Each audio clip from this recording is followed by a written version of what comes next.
culture and remarkable works that have stood the test of time were only possible thanks to the blessings of one of the gods that shaped the world. In the beginning of everything, there was only a giant chaotic ocean called Nun, and nothing else. But in these waters, a great pyramidal mound emerged. At the top of this mound was a lotus flower, which, when it blossomed, unfurled a strong light that spread out and scared away the darkness. The source of all this light was Ra, the sun god. Ra was alone and begot the first generation of gods. Shu, the god of air, and Tefnut, the goddess of rain, were born. The universe was still dominated by the immense mass of primordial waters. Shu and Tefnut plunged into the waters to explore their immensity. Ra was distressed to find that his children were not returning. Fearing he would never see them again, he sent Hathor to find them. Shu and Tefnut returned safe. Ra's joy was such that the tears from his eyes gave birth to human beings.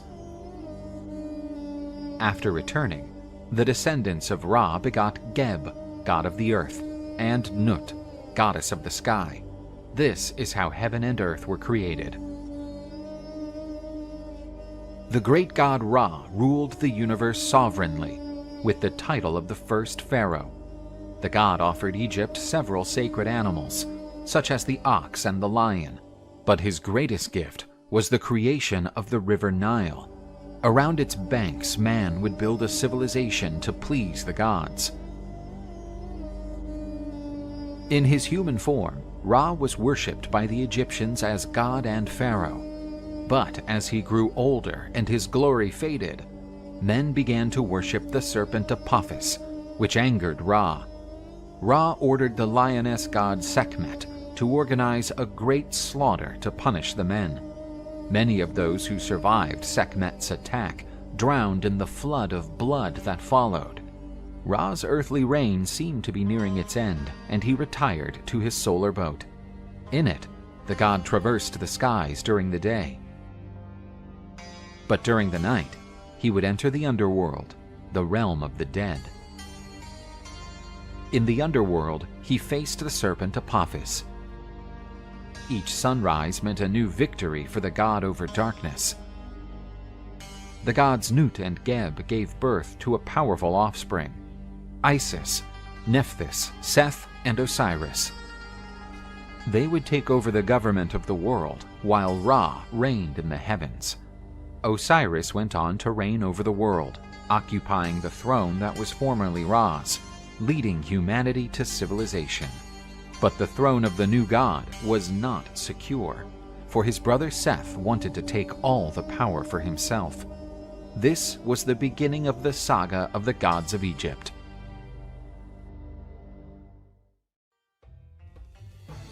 After replacing Ra, the deity who gave birth to the Egyptian world, Osiris became the new supreme god. He chose Isis as his wife and began a new and prosperous reign. Osiris showed civilization to men, who until that moment lived in a primitive way. The god taught them agriculture, weaving, and how to make bread, and also to use laws that would give order where before there was only chaos. Egyptian civilization began to flourish under the reign of the kindly god Osiris. But Osiris had a powerful and ambitious brother, Set. His kingdom was situated in the arid desert surrounding Egypt. For this reason, Set envied his brother, who had a fertile and prosperous kingdom. Osiris had an affair with Nephthys, Set's wife. From this union, Anubis, the god of the dead, was born. Enraged by his own brother's betrayal, Set set his revenge. The god of dry lands and the personification of evil invited Osiris to a great feast in his honor. During the feast, Set presented the guests with a beautiful coffin, showing himself available to gift it to whoever would fit into it perfectly. Osiris was invited to test it. Soon after settling in, Set closed the coffin and locked the god inside. The evil god ordered the coffin to be thrown into the river Nile, putting an end to the life of the Lord of Egypt. Isis mourned the loss of her beloved husband. The tears flowed into the Nile River, giving rise to the traditional floods. The goddess and her sister Nephthys searched for the body of Osiris. After finding it, Isis tried to hide it. But Set found the body and quartered it into 14 pieces. The cruel god scattered the pieces of Osiris all over Egypt. Isis, with the help of Anubis, managed to recover all the pieces of her husband. Anubis united these pieces of the god and embalmed Osiris's body. With her divine powers, the goddess resurrected her beloved. But Osiris went on to reign in the world of the dead. After coming back to life, Osiris had a son with Isis. His name was Horus, who vowed to overthrow Set, the usurper of the throne that was rightfully his.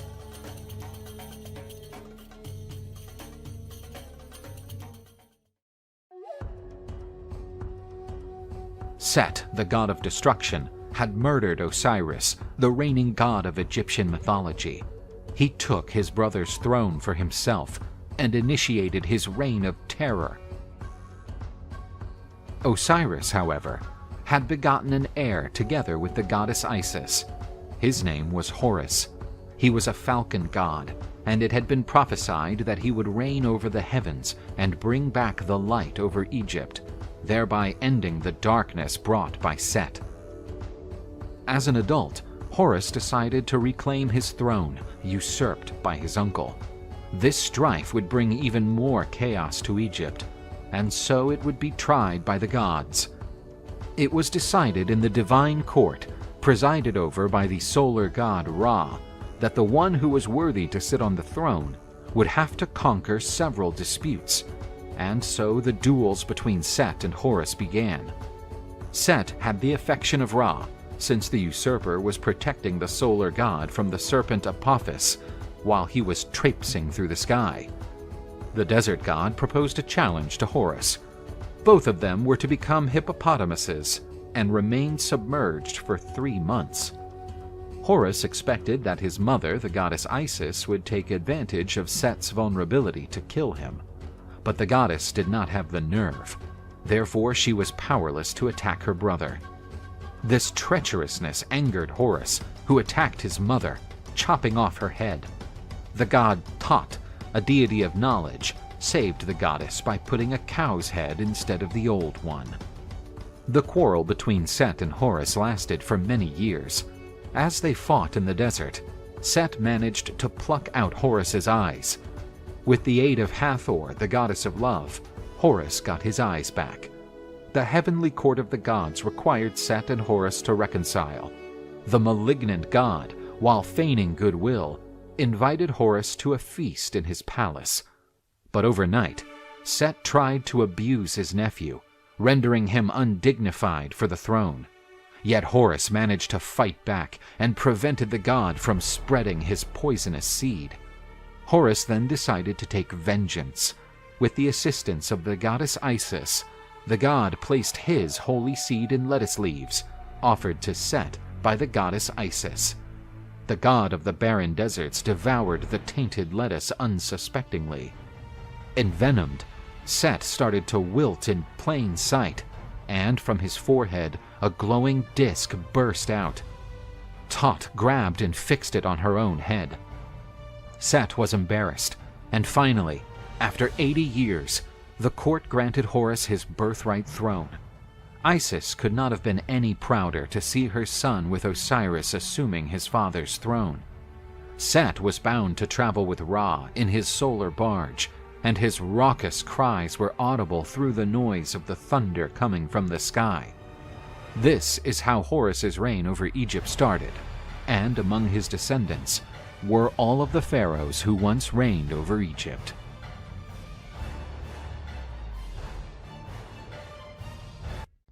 Mesopotamia is considered the cradle of the first great civilizations. Among them are the Sumerians, who created well-organized kingdoms at the beginning of the Bronze Age. Obviously, at that time, human beings did not only live in Mesopotamia. They were in much of the globe, and most lived as nomads or in small villages. Some tribes migrated to North Africa in about 5500 BC, where they created villages and spread out along the Nile Valley. More precisely, in the regions now known as Upper Egypt and Lower Egypt. The region was chosen for the existence of the famous Nile River. Besides being the most extensive river in the world, it was also responsible for the development of Egyptian culture. The ancient Egyptians called the Nile River Iteru, meaning Great River.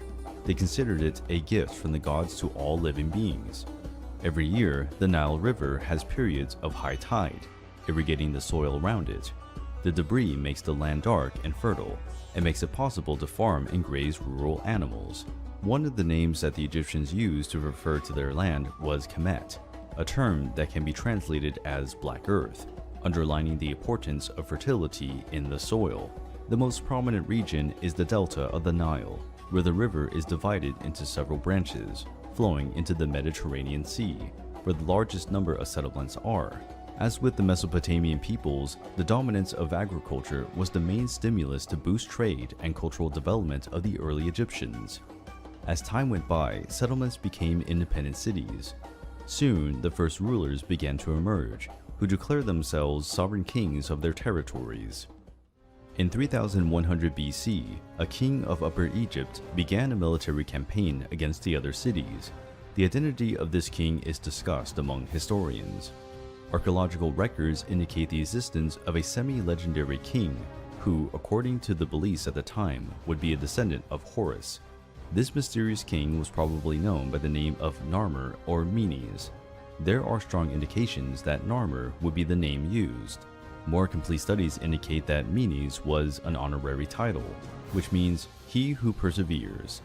Narmer was successful in his campaign and unified the people of Lower and Upper Egypt under his command. He was the first pharaoh of Egypt. Narmer began the first Egyptian dynasties. This was followed by 30 dynasties over the centuries. The city of Memphis was founded by Narmer. For a long time, it was the capital of ancient Egypt, due to its geographical location, which guaranteed a strategic control point in Egyptian territory. The city had a port on the banks of the Nile River, where factories and workshops are built, producing ceramic jars, clothes, or dyes that were transported to the neighboring cities by boats along the river. Even in this period of their history, the Egyptians already had conflicts with the neighboring peoples. For example, some Nubian and Lebanese tribes who did not accept the dominant power of the Egyptians in most fertile territories.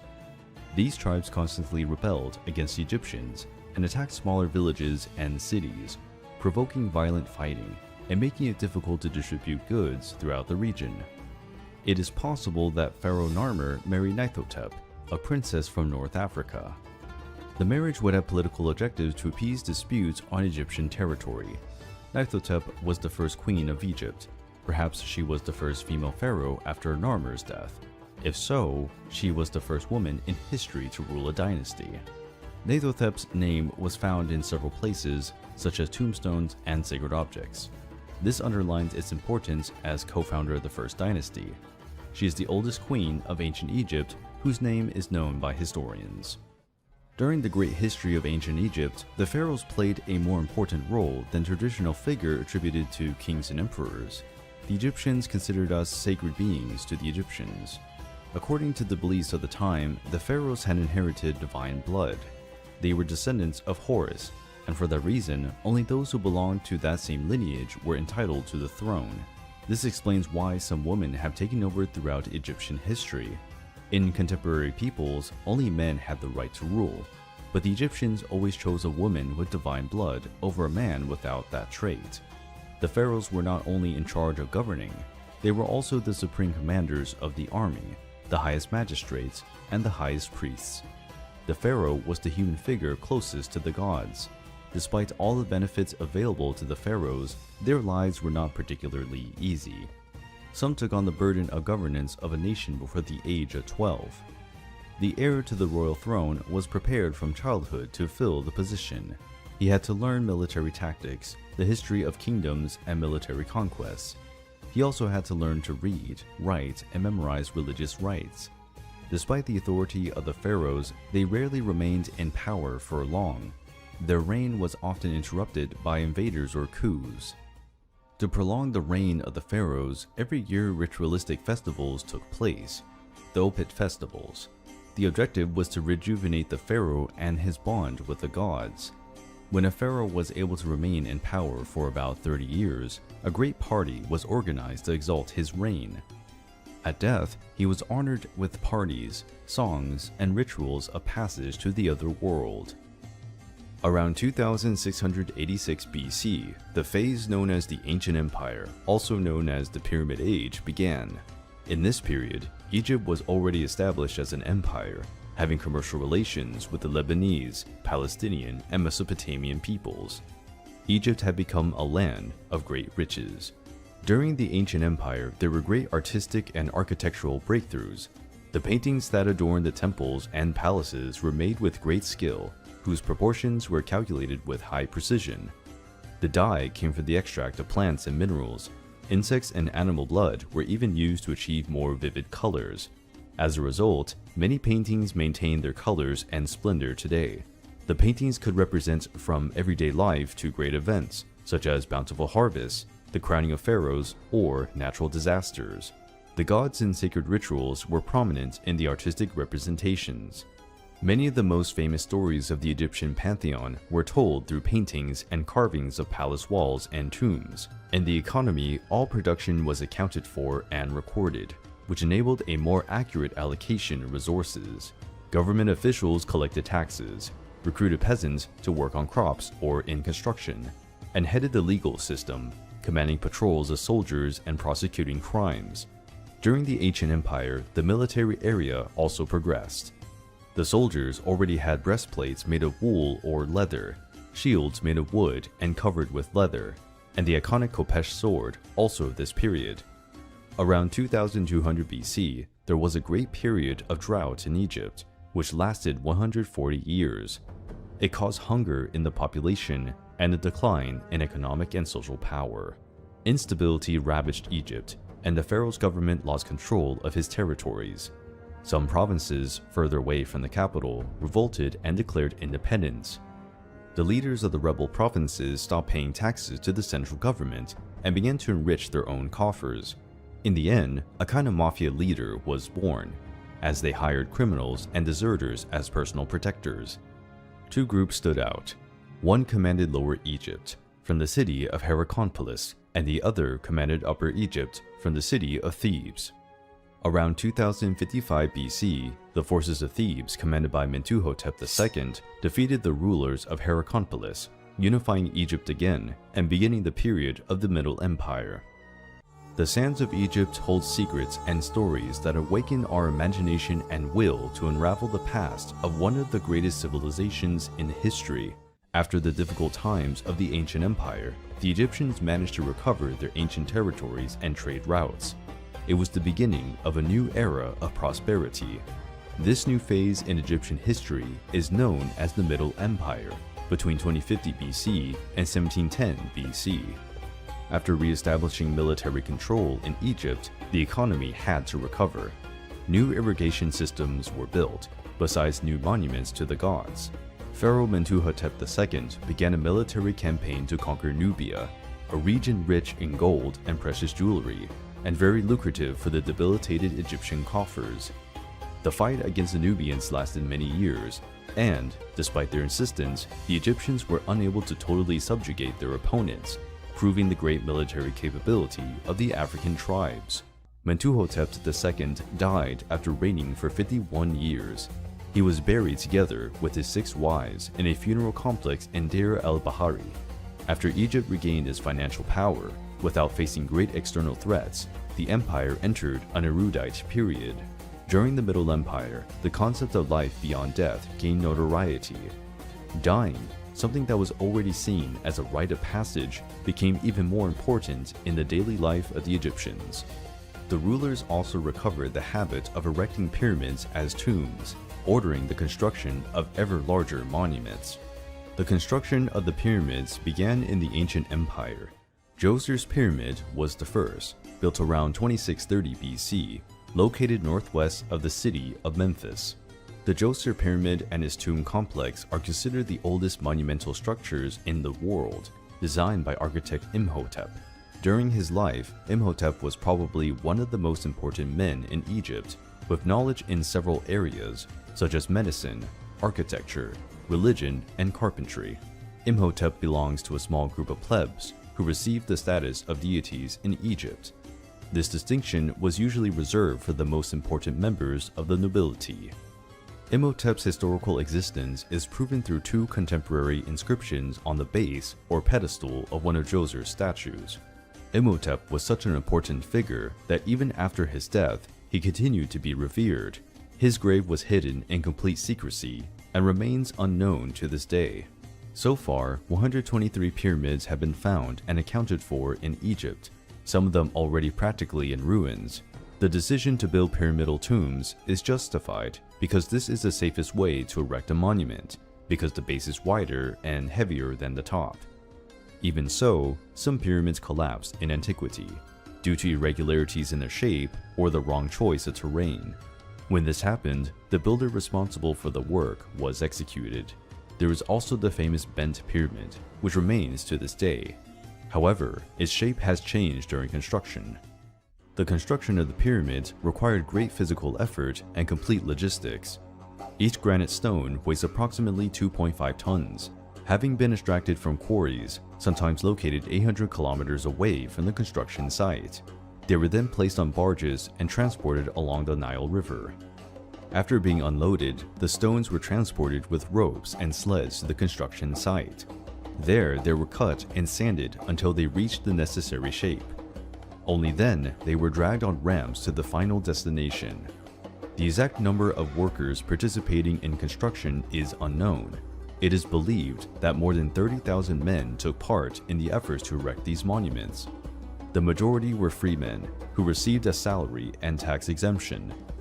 Many slaves were also used, entrusted with the most arduous and tiring tasks. The pyramids were built by order of the pharaohs, who wanted to use them as a tomb and symbol of power and authority. The pyramids also had a symbolic character for the Egyptians, who believed that the origin of the earth came from a primordial mount in pyramidal form. The most famous pyramids are the pyramids of Giza in the necropolis of Giza, near Cairo.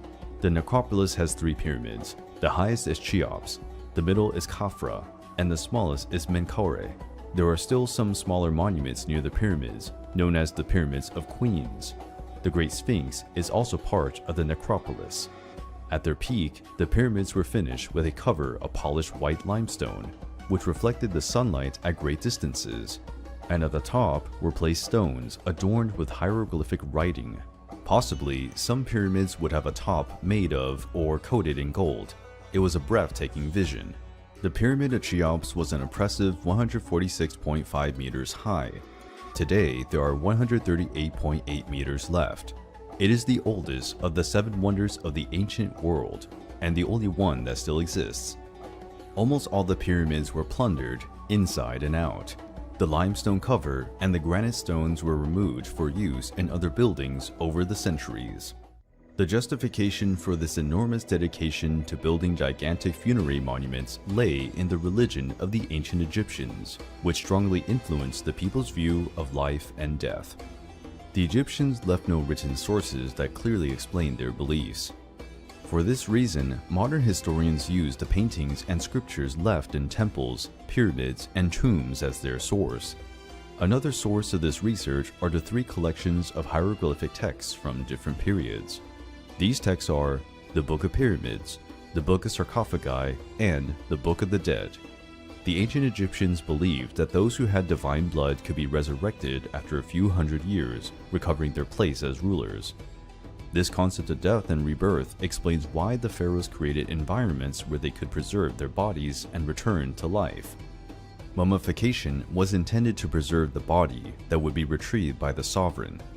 In the pharaoh's tomb were also placed precious objects, clothes, and jewelry. During the ancient empire, his personal servants, animals, and priests were also sacrificed. In many cases, his wife or wives were also buried together with the pharaoh. But this practice has lost importance in the Middle Empire. The sarcophagi were also vital importance in the incarnation of the pharaoh. The pharaoh's face was carved into the sarcophagus with the greatest possible precision. Thus, when the spirit returned to the body, he could remember what his physical appearance was like in life. Today, Islam is the official religion of Egypt. Most of the population follows Sunni precepts. Even so, there are neo-pagan groups that follow religion and the ancient gods. This practice is known as Kemetism. The last pharaoh who ruled Egypt in the Middle Empire was Amenemhat III. During his reign, he allowed for tribes of Semitic Asiatic peoples to settle in the delta of the Nile River. These tribes sought refuge from the growing threats of the Assyrian Empire. These people were known as the Hyksos, a term that can be translated to shepherd kings. In 1650 BC, uncontrolled floods in the Nile destroyed part of the Egyptian plantations, affecting the economy and weakening the empire again. The Hyksos took advantage of the instability and controlled some cities built in the Nile Delta. The Hyksos established their dynasty and elected a pharaoh, following the Egyptian model of government. The Egyptian rulers retreated to Thebes, where they were trapped between the Hyksos kingdom in the north and the Kushite kingdom in the south. This phase of Egyptian history became known as the Second Intermediate Period. Despite being invaders, the Hyksos also added their influence to the Egyptian culture, bringing good quality horses, more advanced war chariots, and new weaving techniques. For 30 years, the Egyptians fought against the Hyksos. Then, the military pharaoh Amasis won several military victories and expelled the Hyksos from Egypt. This regaining of power by the Egyptians started the new kingdom. Egypt, the land of pyramids and the pharaohs, full of lavish stories and impressive deeds, which survived in time thanks to the paintings and monuments built by the ancient Egyptians. During the New Kingdom, it became clear that the Egyptian pharaohs and their military forces were not up to foreign threats. As a solution, the Egyptians started to hire troops of mercenaries from Nubia and Libya. As a reward for their services, the mercenaries received land, where they put their families to live and work for the pharaoh. Prisoners were also used in the army, usually on the front lines. Better combat tactics were also developed. Autonomous troops of up to some 6,000 men were commanded by well-trained officers. Soldiers from humble families received a salary for their enlistment, but they practically had no chance to advance in their military career, as this right was reserved for the children of nobler families. Also, during the New Kingdom, the Egyptians began to develop their maritime fleet. The Egyptians already had well-designed and maneuverable boats. However, they were not enough to carry many soldiers and equipment. This led to the creation of beautiful war galleys with a slender and threatening design. The pharaohs of the New Kingdom created a period of unprecedented prosperity by protecting borders and strengthening diplomatic ties with their neighbors.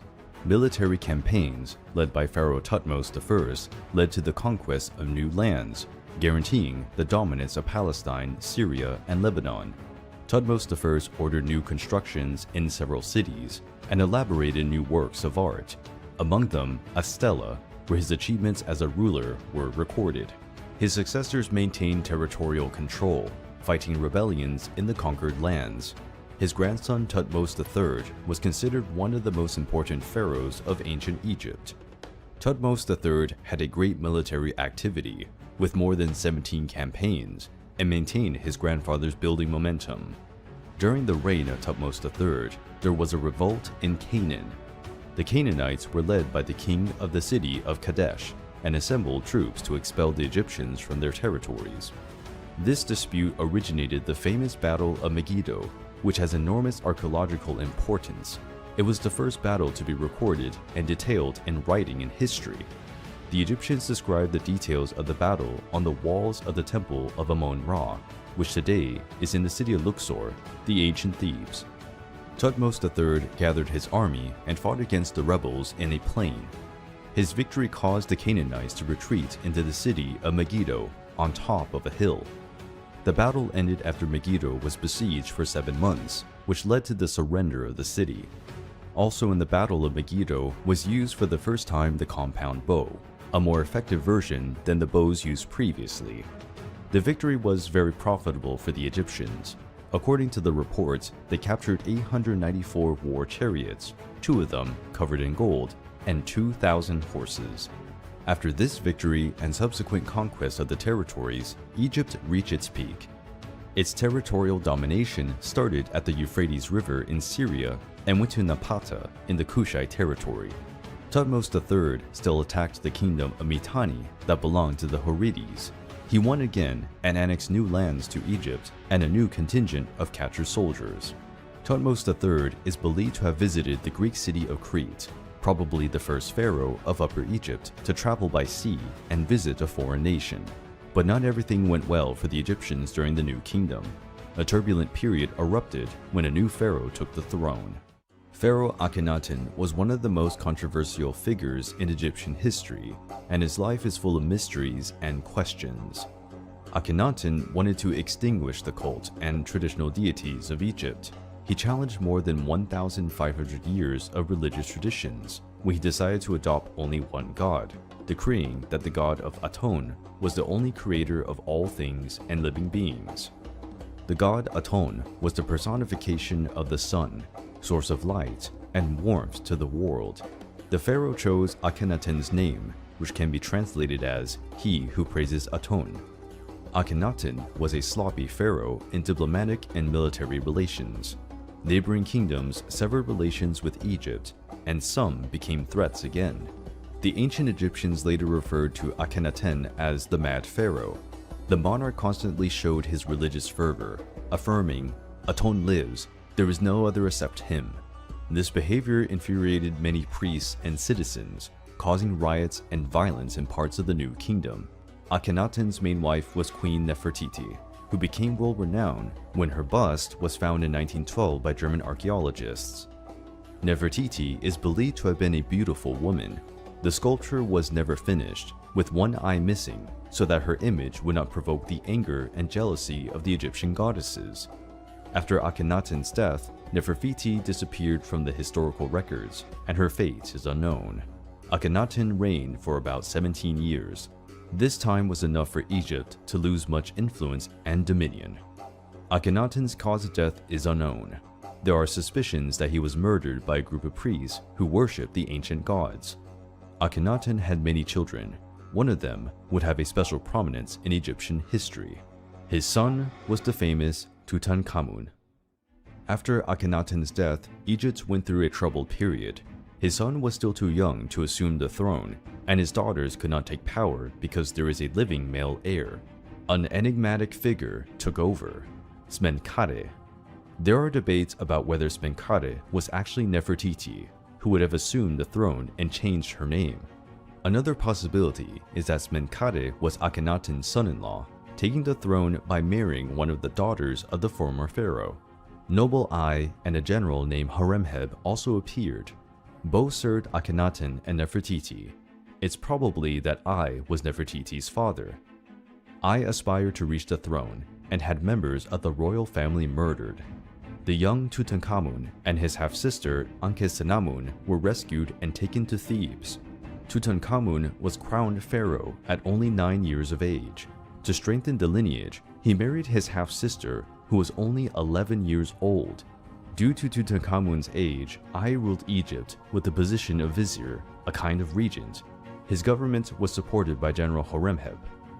As the years progressed, Tutankhamun had a more active and authoritarian voice, ordering the construction of temples for the ancient gods of Egypt. This allowed to restore the cult of different deities. In 1324 BC, Tutankhamun died at the age of 14. The reason for his death has given rise to various speculations: disease, poisoning, or murder. The last option was not unlikely, because Tutankhamun was a threat to Ai's plans. Another event that reinforces the hypothesis of murder is that right after Tutankhamun's death, His wife, Ankhesenamun, sent letters to the king of the Hittites, asking him to send one of his children to marry her and be crowned pharaoh of Egypt. The Hittites and Egyptians were always enemies. This shows that Ankhesenamun's request was motivated by fear and urgency. With reluctance, the king of the Hittites sent one of his sons to meet Ankhesenamun. But mysteriously, this prince never entered Egypt. It is likely that he was murdered by spies, following Ai's orders. Ankhesenamun ended up marrying Ai, most probably against her will. A few months later, after her marriage to Ai, poor Ankhesenamun died abruptly. It is not difficult to deduce that this too was the order of the cruel Ai. Tutankhamun has a great importance for the history of ancient Egypt. His tomb, although small in comparison with other pharaohs, was almost intact when it was discovered. Tutankhamun's tomb was found in the Valley of the Kings in 1922 by Howard Carter. The tomb was not desecrated by thieves, and this originated the famous legend of the Tutankhamun curse, in which if someone violated the pharaoh's tomb, he would suffer a terrible death. In the tomb were found 3 amphorae of wine, one of them with white wine, and a dagger whose blade was created with the iron of a meteorite. The tomb also had baskets with cereals, jewels, clothes, statues of the god Anubis, and 2 small mummies of female fetuses, probably daughters of Tutankhamun, born prematurely. The mummy of Tutankhamun was kept in 3 sarcophagi. The smaller one, which kept the young pharaoh's body, was made of gold. Although short, Tutankhamun's story is full of murder, betrayal, and intrigue. It deserves to be known and remembered to this day. As for Regent Ai, he seems to have died of old age. As he had no heirs, he was succeeded by General Horemheb. Horemheb, although he was a military general, was accepted by the people as a pharaoh because he successfully served Egypt in the wars. Egyptian history would still have many twists and turns in the future, and the arrival of famous pharaoh Ramses II would cause fear in the hearts of Egypt's enemies. The great Egyptian pyramids have remained firm over the centuries. Their monumental splendor showed the effort of the Egyptian people to maintain the glory of their empire. After the tragic reign of Pharaoh Tutankhamun, Egypt was ruled by a former general named Horemheb. Horemheb established order in Egypt, creating stricter laws, which included, as punishment for crimes, cutting off the nose of the evildoer and exiling him into the desert. Horemheb continued the struggle to re-establish the cult of the ancient gods. He even tried to erase the records of Akhenaten's reign, referring to the ancient pharaoh as a demon who wanted to destroy the beliefs in the true gods. Horemheb had no heirs, so he was named as his successor Ramses I, his closest friend and a general of the Egyptian army. Ramses I assumed the throne at about 50 years of age and reigned for only 2 years. He was replaced by his son Seti I. Seti I fought against the Hittites and conquered the city of Kadesh. The Hittites established a peace agreement with the Egyptians that lasted 15 years. Seti I recovered other territories that had belonged to Egypt before the reign of Akhenaten, but Seti I also stayed a short time on the throne, as he died at only 40 years of age. The mummy of Seti I is considered one of the most beautiful and most preserved until today. It is currently in the Egyptian Museum in Cairo. Seti I's successor was his son, the famous Ramses II. There were 11 sovereigns named Ramses in the history of Egypt, but only Ramses II is known as Ramses the Great. He is considered the greatest pharaoh in Egypt, and his reign was the most prosperous and extensive in Egyptian history. When Ramses II was about 10 years old, his father took him with him in the military campaigns. Ramses was present in battles in Libya, Canaan, and Sinai. Ramses grew up as a young warrior prince and was considered impetuous and arrogant. At the beginning of his reign, he traveled to Phoenicia to define new boundaries for the Egyptian territories. However, he entered the territory of the Hittites and claimed the lands conquered at the time of Thutmose III. The proud Hittites considered it an offense, and the war between 2 empires started again. The king of the Hittites summoned many soldiers and asked for reinforcements of cities and towns allied to the Hittites. Ramses II also had a large army, composed of Egyptian soldiers, African and Lebanese mercenaries. Ramses had a strong and impatient personality. This made him take the initiative and march towards Kadesh, which had been reconquered by the Hittites. The Egyptian army was organized in 4 divisions. Although they were numerically inferior to the Hittites, they were better trained and disciplined.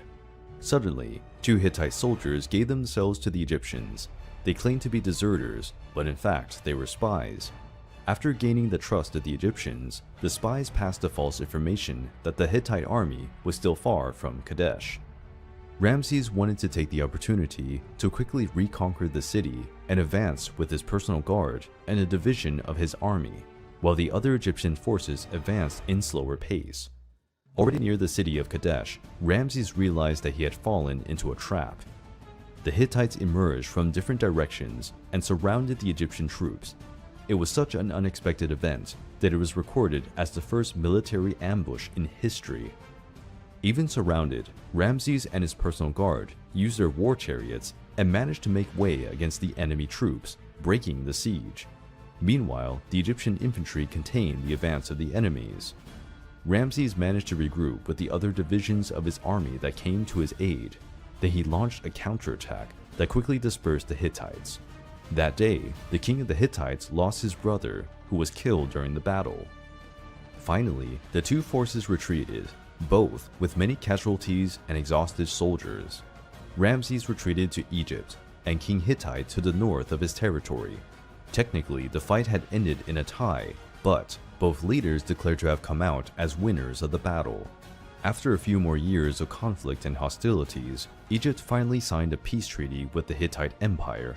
It was a remarkable event, as it was the first peace treaty in history. The peace treaty was also motivated by the growing threat of the Assyrian Empire. They were increasingly strong and were a danger to Egyptians and Hittites. In the peace treaty, the Egyptian Empire and the Hittite Empire promised to support each other against external threats, something that delayed the advance of the Assyrians for some time. For almost being defeated, Ramses II became wiser and more cautious. During his reign, he maintained the alliance with the Hittites. Strange as it may seem, Ramses II married 3 or 4 daughters, but there are discussions about whether this really happened. Also, during the reign of Ramses II, the cities grew in size and population. Many temples and other works were built, bringing more prosperity to Egypt. Today, the name Ramses II became famous for being used in Hollywood movies, where he is pointed out as the pharaoh of the biblical Exodus, responsible for imprisoning and enslaving the Hebrews in Egypt. However, more complete studies point out that Thutmose III as the pharaoh of the Exodus. Ramses II will have died at over 90 years of age, something quite unusual at that time. After the death of Ramses, Egypt entered again an unstable period. His children died abruptly, and the Egyptian throne became empty several times, something very dangerous for a powerful nation. The responsibility was assumed by Merneptah, the 13th son of Ramses II. Merneptah was already over 60 years old when he assumed the throne. He did not have the strength to govern the great number of cities and provinces. With the government weakened, the priests of the Temple of Amun came to have even more political power, since they claimed to be the link between the gods and the people. To further complicate matters, Egypt's wealth attracted other greedy kingdoms. Egypt was attacked by pirates from the coast of the Greek islands of western Anatolia. These pirates became known as Sea Peoples. The Sea Peoples were no ordinary pirates. The brutality and frequency of their attacks destabilized the economy and the government of the Great Bronze Age empires. They destroyed almost the entire Minoan and Mycenaean kingdom. They also devastated the Hittite Empire, which was already weakened after several civil wars. We don't know if the Sea Peoples were a single tribe or a confederation of tribes that joined together to loot and invade the Near East, but they were numerous, skilled sailors and combatants on land. The invasions of the Sea Peoples are probably motivated by natural disasters, earthquakes, and tsunamis that devastated the Aegean islands and the coastal regions of Greece and Turkey. These natural disasters destabilized much of the dominant kingdoms and were responsible for the decline of the Minoan civilization on the island of Crete. Pharaoh Menenptah managed to stop the invasion of the Sea Peoples in the Battle of the Delta, but some years later, Pharaoh Ramses III managed to expel the Sea Peoples from Egypt. The Sea Peoples continued to devastate and dominate territories in Palestine. The impact of these invasions was so great that the Sea Peoples are held responsible for the collapse of the Bronze Age. Finally, Ramses III followed the Egyptian tradition of turning enemies into allies. He established agreements with the Nubians and the Libyans. Egypt started to hire mercenaries from the Sea Peoples. Ramses III was a strong pharaoh, but his reign was turbulent.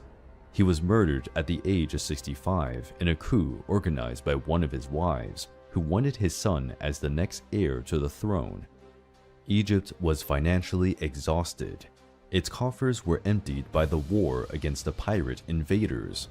The situation was so bad that the population's food was rationed. During this period, the first labor strike in history occurred. When workers from various areas did not receive their grain, they refused to work for the pharaoh. Egypt has entered a vertiginous decline marked by hunger, violence, and corruption. The empire was devastated for about 2 decades. Egypt was again divided into different dynasties. Ambitious leaders confronted each other in small battles to dominate territories. Egypt entered a phase known as the Third Intermediate Period. During this period, chaos reigned. Part of Egypt was commanded by pharaohs of Lebanese origin, while another part was ruled by pharaohs of Nubian origin. The cunning priests of the Temple of Amun took advantage of the situation and controlled Thebes and other nearby territories. The Assyrians also took advantage of the fall of the Hittite Empire and the weakening of the Egyptians. They invaded Egypt, and in the conquered cities, they placed Assyrian rulers to control the population. Under the rule of the foreign forces, the once proud Egyptian empire was subjugated and impotent, but it would not be the end of its history. There were still many unexpected events. Throughout its history, Egypt went through periods of glory and power, but it also faced difficulties during the terrible droughts that brought hunger and suffering. The wealthiness of Egypt also attracted the attention of many powerful realms. Many enemies wanted to invade the Egyptian territories. In 525 BC, the Persians invaded Egypt, commanded by King Cambyses II. The Persians had already defeated the Babylonian Empire, and nothing seemed to satisfy their ambitions for new territories. The Persian domination of Egypt lasted until 332 BC and was overthrown by a young and ambitious conqueror, Alexander the Great. Alexander seemed unstoppable. He conquered city after city, winning battles even under unfavorable conditions for his army. He dominated many Persian territories, and, after defeating King Darius III in a great battle, besieged the city of Tyre in Phoenicia. After a great siege, the city was conquered. Alexander destroyed it as a punishment for non-surrender. Alexander and his army headed for Egypt. The Persian ruler who commanded Egypt had the good sense to surrender without offering much resistance. Alexander was received by the Egyptian people as a liberator. He was proclaimed as the son of the god Amun, receiving many treasures. Alexander spent a short time in Egypt, but during his stay, he founded the city of Alexandria, one of the most important cities of the ancient world. It would become the capital of Egypt in the following 1,000 years. With Egypt's dominion secured, Alexander set out for Mesopotamia to attack the heart of the Persian Empire. After the death of Alexander the Great, the Egyptian government was controlled by the Macedonian general Ptolemy I. He declared himself pharaoh of Egypt and began the Ptolemaic dynasty. The influence of Greek culture brought by Macedonians influenced much of Egyptian life, but this happened in a natural way. The Macedonian rulers respected and encouraged the traditional customs of Egypt. Over the years, pharaohs of Macedonian origin were represented as Egyptians. Marriages between Greeks and Egyptians became common, and gods of both cultures were merged. One example is the deity that received the name of Ammon Zeus. The military equipment of the Egyptians almost completely assumed the Greek style. Even commercial boats and war galleys began to be built in the Greek style, which was more advanced and robust. All the male pharaohs of this period of Egyptian history used the name Ptolemy to honor the founder of the Ptolemaic dynasty. The Ptolemaic established a great trade route, mainly by sea, and this made Egypt prosper again.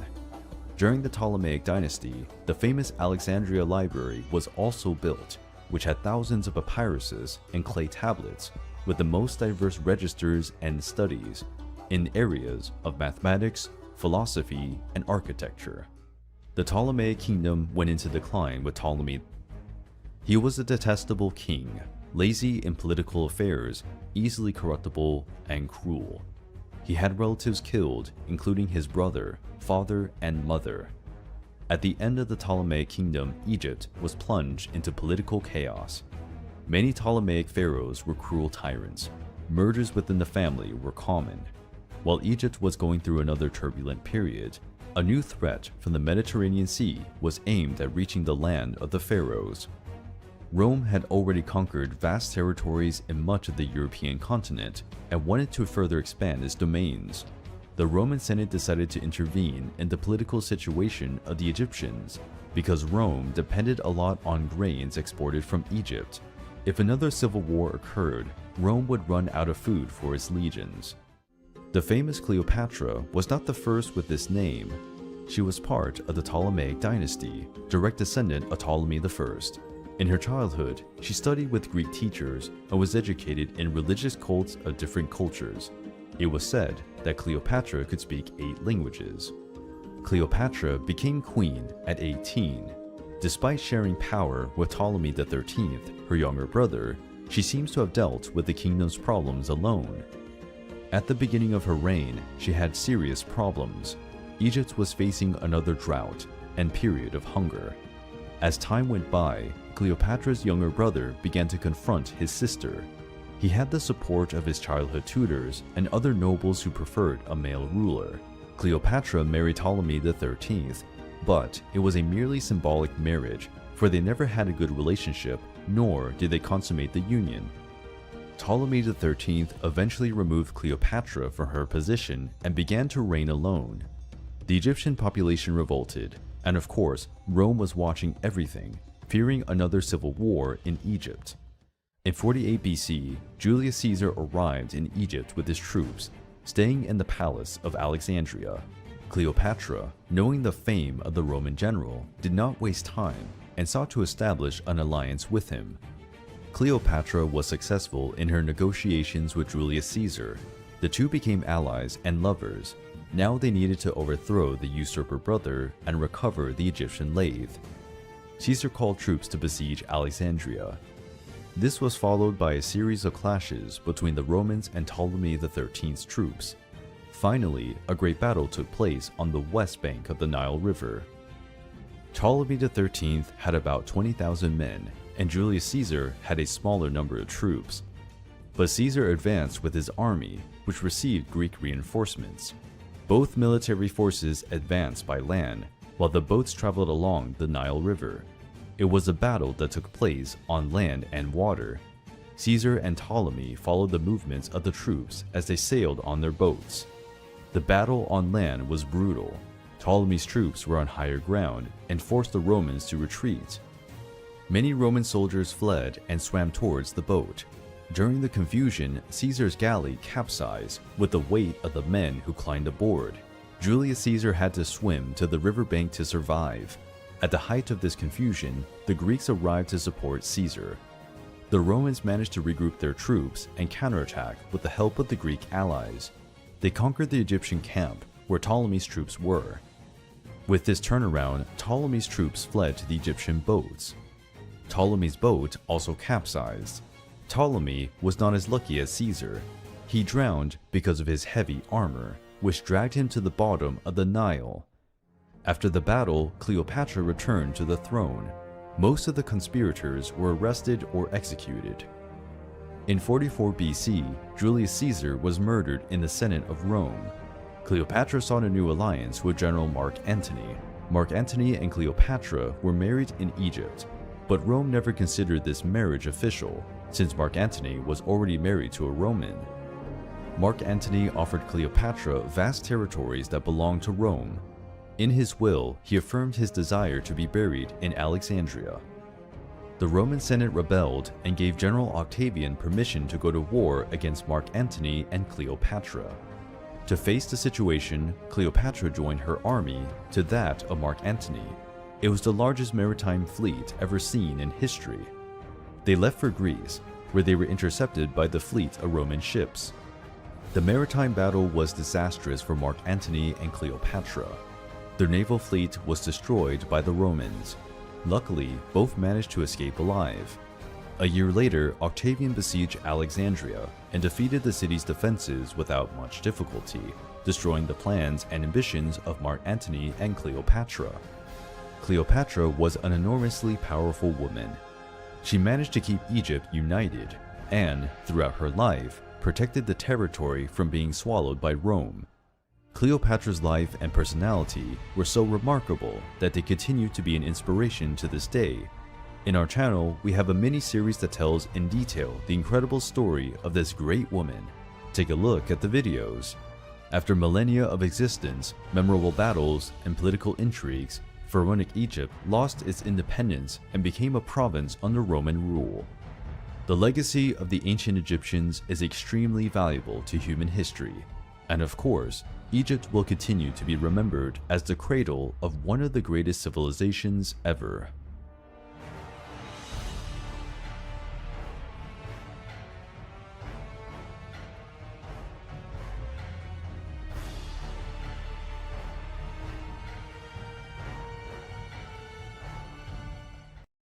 Anubis is the famous jackal-headed Egyptian god. He is a deity connected with afterlife and funeral rites. The god is one of the oldest Egyptian deities. His role has changed over the centuries. Anubis was considered the main deity connected with death and god of the underworld. But this role was later taken over by the god Osiris. The jackal god was also considered the deity of embalming and mummifications. In funeral rituals, it was common for a priest to wear a jackal mask during the mummification process. The god was also considered the protector of tombs in cemeteries, protecting the bodies of those who had departed to the underworld. Anubis is the son of the goddess Nephthys, wife of Set. But her son was not born from the union with her husband, for Nephthys disguised herself as the goddess Isis to unite with Osiris. In the face of such infidelity, Set plotted against Osiris, killing him and scattering the pieces of his body throughout Egypt. When Isis collected all the fragments, Anubis helped the goddess during the god's funeral ritual, and Anubis transformed Osiris's body into the first mummy. Anubis became the deity who guided the spirit of the dead to the underworld, where the deceased would be judged by a court presided over by Anubis. The god would place the heart of the deceased on the scales of Osiris, and a feather of truth would be put on the other side. If the heart was heavier than the feather, this indicated that the organ was full of evil. It was given to Amet, a demonic creature known as a heart-eater. If the feather was heavier than the light heart of the soul of the just and good, Anubis would lead the deceased to Osiris to enter the afterlife. During the period of Greek domination over Egypt, the god Anubis was associated with Hermes. Hermes in Greek mythology is also the deity who led souls to the underworld. This association gave rise to a deity called Hermanubis, who became popular during the period of Roman rule. Anubis is one of the most popular deities in Egyptian mythology. He is the god responsible for leading souls to the afterlife. Sobek is a famous Egyptian god with a crocodile head. He is a deity of the Nile, the important river that flows through Egypt and fertilizes its lands. The god is one of the oldest Egyptian deities and has been worshipped for more than 4,000 years. The pharaohs deeply admired this deity, as they believed that the crocodile god could protect them from evil spells. Crocodiles are very common animals in Egypt. The species Crocodilus niloticus, also known as the Nile crocodile, is one of the largest species of these reptiles, and also one of the most dangerous. But Sobek, although powerful, was a kind god. Therefore, the ancient Egyptians prayed to the god to calm the aquatic beasts. Some myths attribute the rise of the Nile to Sobek. The river would have emerged from the sweat of the crocodile god. Because he was closely connected to the sacred river, Sobek was considered a god of fertility. The Nile's flood cycles were responsible for fertilizing the entire floodplain, making these surrounding lands extremely fertile. Sobek was worshipped in many regions of ancient Egypt, but mostly in Fayum and Kamombo. The Sobek cult was very present because of the large number of crocodiles in those areas. When one of these crocodiles died, the animal could be mummified. In the Crocodilopolis temple, there were several mummies of these animals. A mummified crocodile could also be buried along with the mummies of pharaohs and other figures of nobility. The Egyptians believed that crocodile mummies protected them even after death. Before this, the city of Kamombo worshipped the god Horus, Sobek's brother. But after a fight, the crocodile god expelled Horus and started to rule the place by himself. But with Horus gone, the region was plagued by many evils. Sobek reconciled with Horus and both started to take care of the region and share the worship of men in the Kamombo temple. Today, we can visit the temple and its museum, where there are dozens of mummified crocodiles. In some places in Egypt, there were large pools where crocodiles were bred and tamed. These animals were revered as the embodiment of Sobek. Some of these were almost docile, making it possible for the Egyptians to adorn them with jewelry and ornaments. In this way, they felt closer to Sobek, the crocodile god.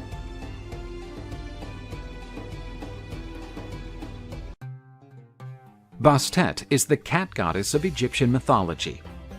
She is represented as a being with a woman's body and a cat's head.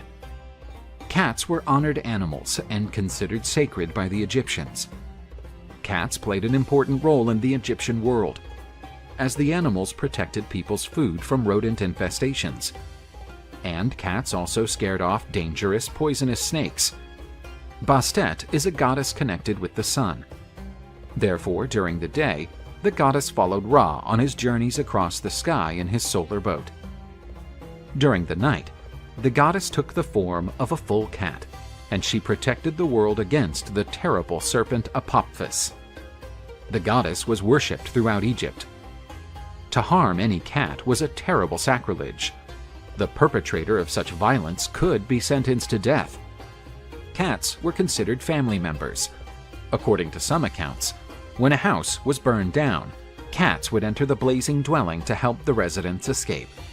Sometimes these cats seemed to die in the flames, but thanks to the goddess Bastet, they would come back to life, reinforcing the popular saying of the cat's 9 lives. Being sacred animals, cats were mummified. In Egypt, there are cemeteries dedicated to these mummies. According to some versions, the goddess Bastet is linked to Sekhmet, the lioness goddess. The latter was violent and bloodthirsty, but was pacified, becoming a meek, milk-drinking cat goddess. In other versions, Bastet and Sekhmet are sisters and daughters of Ra. Even with the end of the Egyptian god cult, cats continue to look down on men, hoping to have their divinity recognized once again.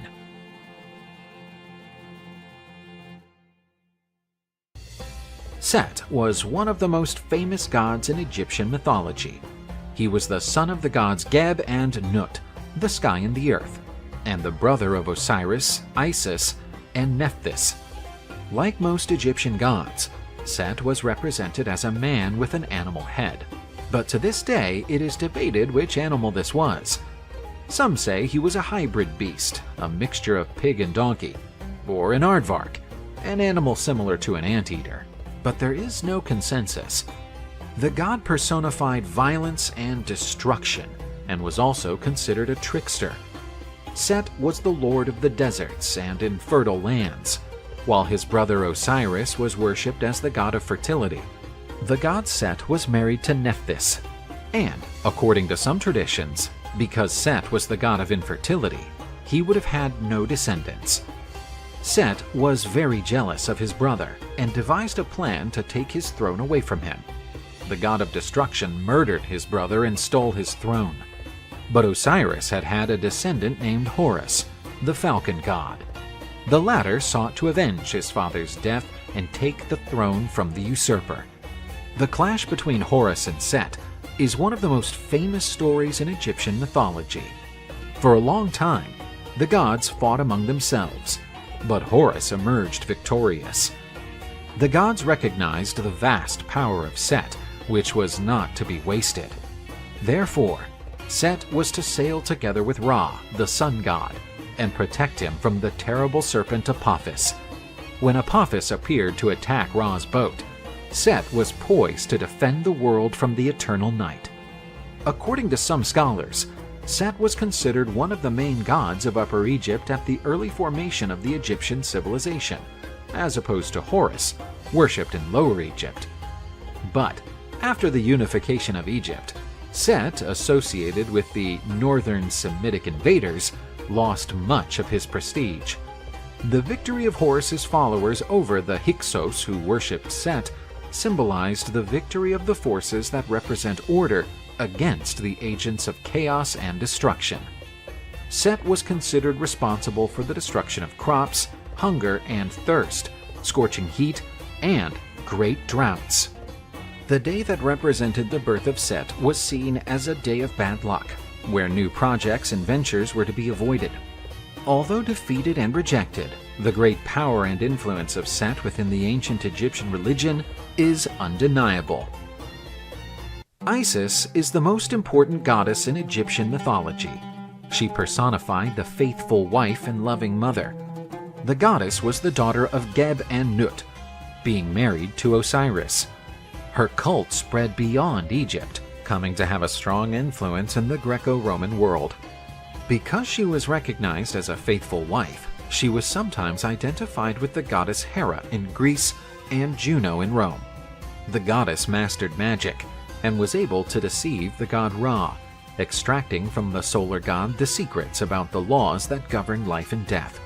According to some traditions, she was the most powerful among the goddesses. After the murder of her husband committed by Seth, Isis wandered Egypt in search of Osiris's body. According to some traditions, the goddess gave rise to the Nile floods from the tears shed by losing her husband. After finding Osiris's body, she resurrected him and united with him, giving birth to the god Horus. Osiris left to reign in the underworld, and after being left without her husband, the goddess decided to devote herself to protecting her son Horus. Using magic, Isis was responsible for rebuilding Horus's eye, which was lost during a battle against Set. The Egyptian goddess was the protector of the dead, and with her blessings, she restored the souls of the departed to the underworld. Several temples were erected in honor of the goddess throughout Egypt, where she was venerated. Cleopatra, the queen of Egypt, taking advantage of the goddess's reputation, proclaimed herself the new Isis. But as it turned out, the goddess Isis was not very cooperative with Cleopatra. Cleopatra lost not only her throne, but also ended the Ptolemaic dynasty's rule over Egypt. Despite the decline of the cult of the Egyptian gods, the goddess Isis continues to be a source of inspiration and admiration for all lovers of mythology. Thoth is the god of wisdom in Egyptian mythology. The god is represented as an anthropomorphic figure, with the head of ibis, a bird of the pelican family. However, he was also represented as a baboon, another animal consecrated to the god. Thoth is the son of the goddess Hathor. She, disguised as the goddess Isis, had sexual relations with Osiris. From this union, Thoth was born, but other versions say that he is the son of Set. Thoth was attributed with the invention of writing. It was he who taught the Egyptians to make the most diverse records with hieroglyphics. The god was also responsible for writing laws, and teaching mortals the science of accounting. Thoth is the god protector of scribes. Thoth was so revered in Egypt that he was considered the god of wisdom, astronomy, magic, and medicine, among other sciences of which he is the patron. The god Thoth was considered a kind, just, and conciliatory figure, but he was also implacable before the enemies of truth. The god had as a partner Maat, goddess of justice and truth. From this relationship was born Seshat, a daughter who was also goddess of wisdom. In other versions, Seshat is Thoth's wife. Often, Thoth was represented with a disk on his head. This disk represents the moon, making him a moon god. The ancient Egyptians used the cycles of the moon to measure time.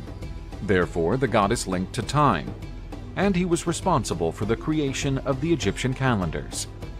The main city to worship the god of wisdom was Khemenu, also known as Hermopolis during the Greek domination in Egypt.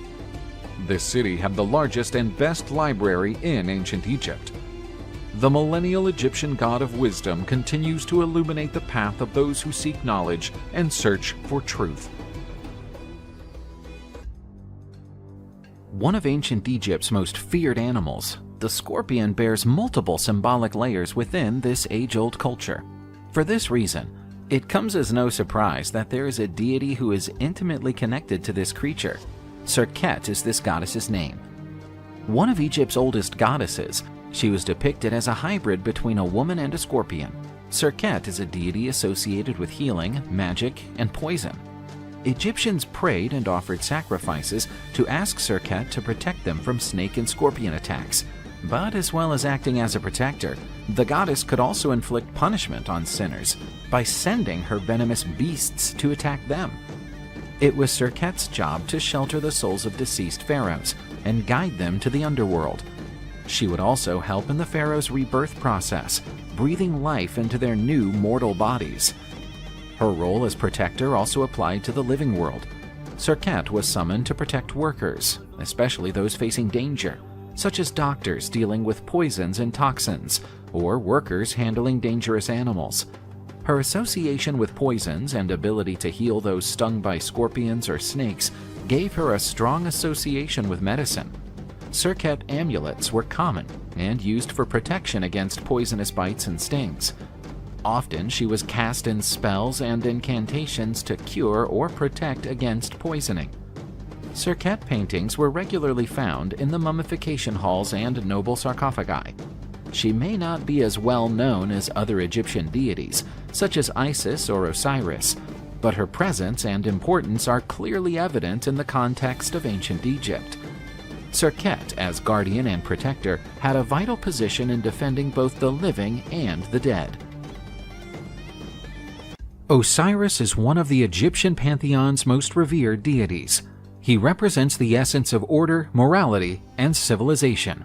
He is a god who triumphed over death and became the lord of the afterlife. Today's video takes us through the history of this famous god and his riveting story.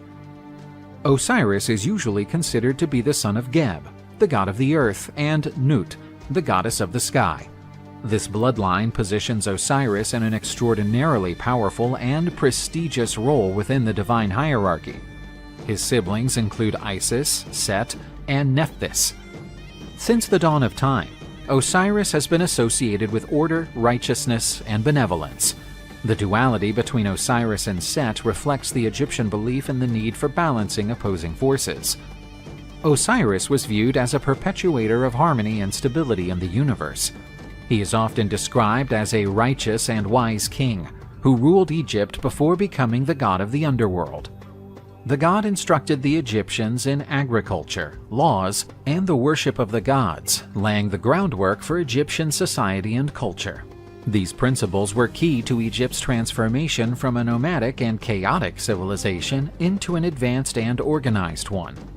Although they were siblings, Osiris and Isis became husband and wife, a common occurrence among the gods of different mythologies, symbolizing the union of complementary forces. Their marriage was viewed as an ideal model, characterized by deep love, mutual support, and unshakable loyalty. The relationship between Osiris and Isis extends beyond its mythological narrative, assuming a deep religious and spiritual dimension. They are often seen as embodiments of marital loyalty, eternal love, and renewal. In particular, the cult of Isis emphasized these aspects, leading to her being one of the most worshipped goddesses in ancient Egypt. The story of Osiris's death and resurrection is among Egyptian mythology's most significant and powerful myths, embodying themes of treachery, revenge, love, and the eternal struggle between order and chaos. Set profoundly envied Osiris's position and power as the ruler of Egypt. Fueled by jealousy and ambition, Set masterminded a scheme to wipe out Osiris. He organized a feast and presented a beautiful coffin, vowing to give it to the one who would fit inside it perfectly. As Osiris, without suspecting a thing, entered the coffin, Set and his conspirators promptly closed it and dumped the sarcophagus in the Nile River. Osiris's wife and sister Isis, sorrowful and determined, undertook a long journey to find her husband's body. Her quest took her to many parts of Egypt, and eventually she found him. Upon finding out that Osiris's body had been recovered, Set flew into a rage and dismembered Osiris's corpse, strewing its parts all over Egypt. Together with her sister Nephthys, Isis began another journey, this time to collect the fragments of Osiris's body. Together with Anubis, the god of mummification, they managed to assemble and embalm the body, creating the first mummy. Using magic and spells, Isis succeeded in reviving Osiris briefly. During this brief period, Osiris and Isis conceived their son Horus. After his conception, Osiris was sent back to the underworld, where he became king and supreme judge, playing a vital role in judging souls. Upon his resurrection, Osiris symbolized hope for the afterlife, promising eternal renewal and revival for those deemed worthy. Isis not only had a vital role in resurrecting Osiris, but also in protecting her son Horus, secretly raising him to shield him from Set's wrath. She is often depicted as the ideal mother and protector, a role model for Egyptian queens and mothers.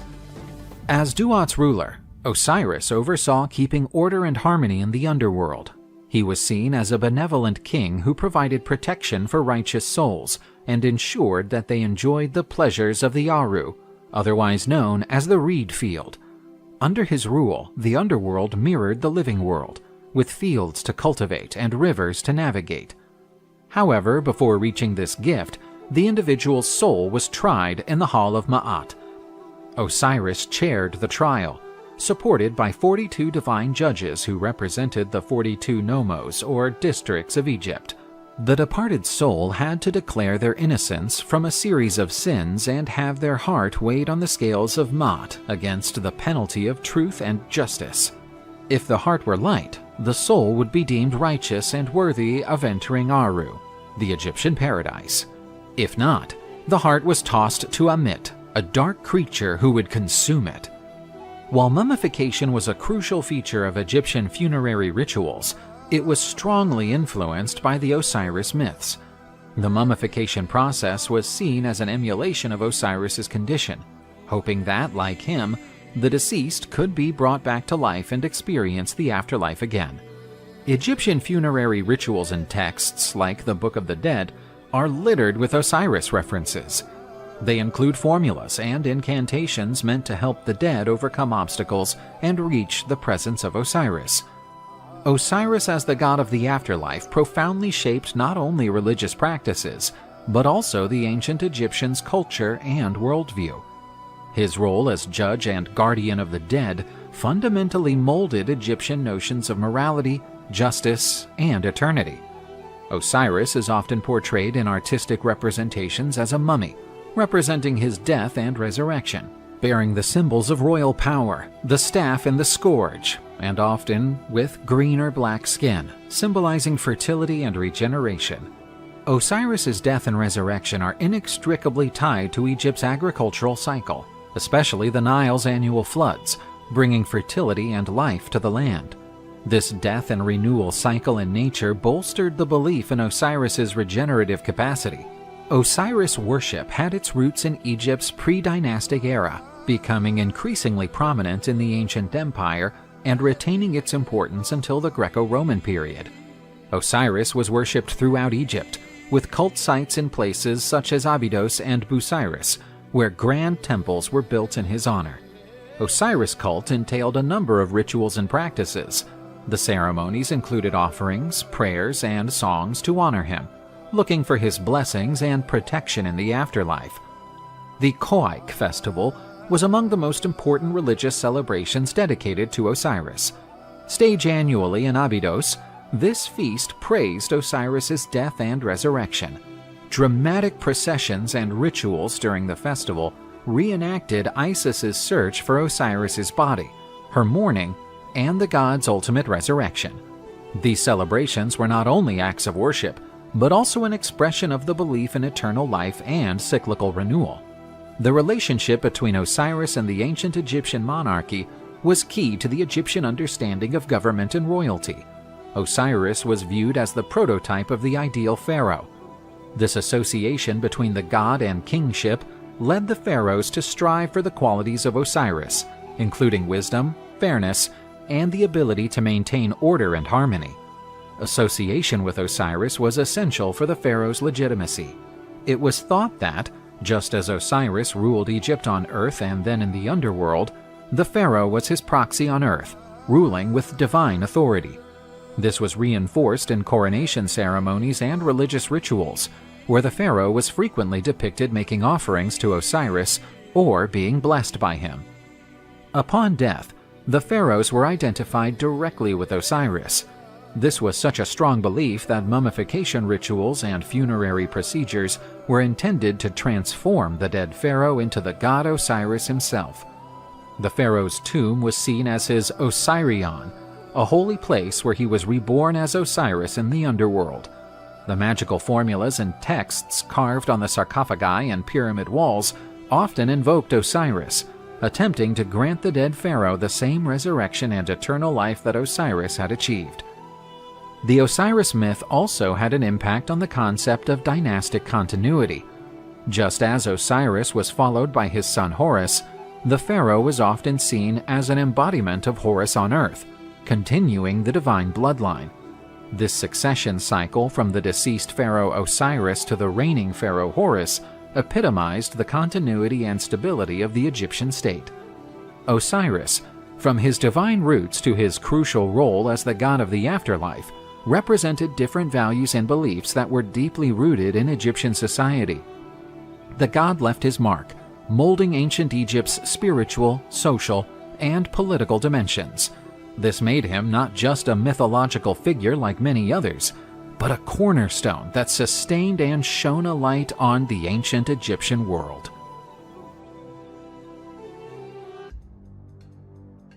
In the Egyptian pantheon, Hapi stands as one of the oldest deities. Whereas many Egyptian gods and goddesses have distinct human forms or are zoomorphic representations, Hapi was often portrayed differently. A man with hanging breasts and a sagging belly, often with green or blue skin. These attributes underline his association with fertility and abundance. He is also frequently seen holding offerings or symbols of prosperity and water plants. In all Egyptian religions, Hapi was adored, and his role was so significant that he was often worshipped above Ra, the sun god. He was also referred to as the father of the gods, and although he was represented as a male deity, he had an uncanny breastfeeding ability. The Nile's annual flood was seen as a critically important event in ancient Egypt. This brought with it fertile and mineral-rich sediments, renewing the agricultural land and ensuring abundant harvests. Hapi was revered as the personification of this benign flood. Egyptians held festivals in his honor, expressing gratitude for the waters and the fertility they brought. Such celebrations also served to appease Hapi and ensure that he continued to bless Egypt with good floods. Hapi also played a symbolic role in uniting Upper and Lower Egypt. He was often described as Hapi, unifier of the two kingdoms. This is seen in his depictions, showing him binding the papyrus and the lotus, symbols of Upper and Lower Egypt. The Nile was the wellspring of life for the ancient Egyptians, and Hapi, as the god of the Nile flood, became one of the most revered and crucial deities. By venerating Hapi, the Egyptians showed their gratitude, their longing for prosperity, and an inherent understanding of how vital the Nile waters were to support their magnificent civilization.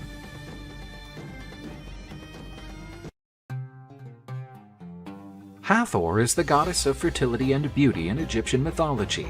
She is the daughter of Ra, the sun god, making her one of the most important Egyptian deities. The goddess is depicted in Egyptian art in unusual ways. She is often portrayed as a sacred cow, but also as a crowned woman with horns and a solar disk between them. According to some versions, Hathor was seen as Horus's consort.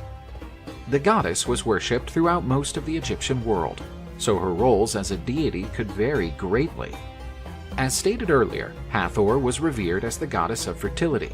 The Egyptians believed that the pharaohs, when they were born, were breastfed by the goddess, and this enhanced the ruler's divine nature. For this reason, pharaohs were often called children of Hathor. As some versions say, the two sons of the supreme god had disappeared in the beginning of the world. Hathor, also known as Ra's right eye, had the task of finding them. When she returned with the god's children, the deity noticed that the god had developed a new right eye. The bitter goddess wept, and men emerged from her tears. This is why she was also known as the Universal Mother.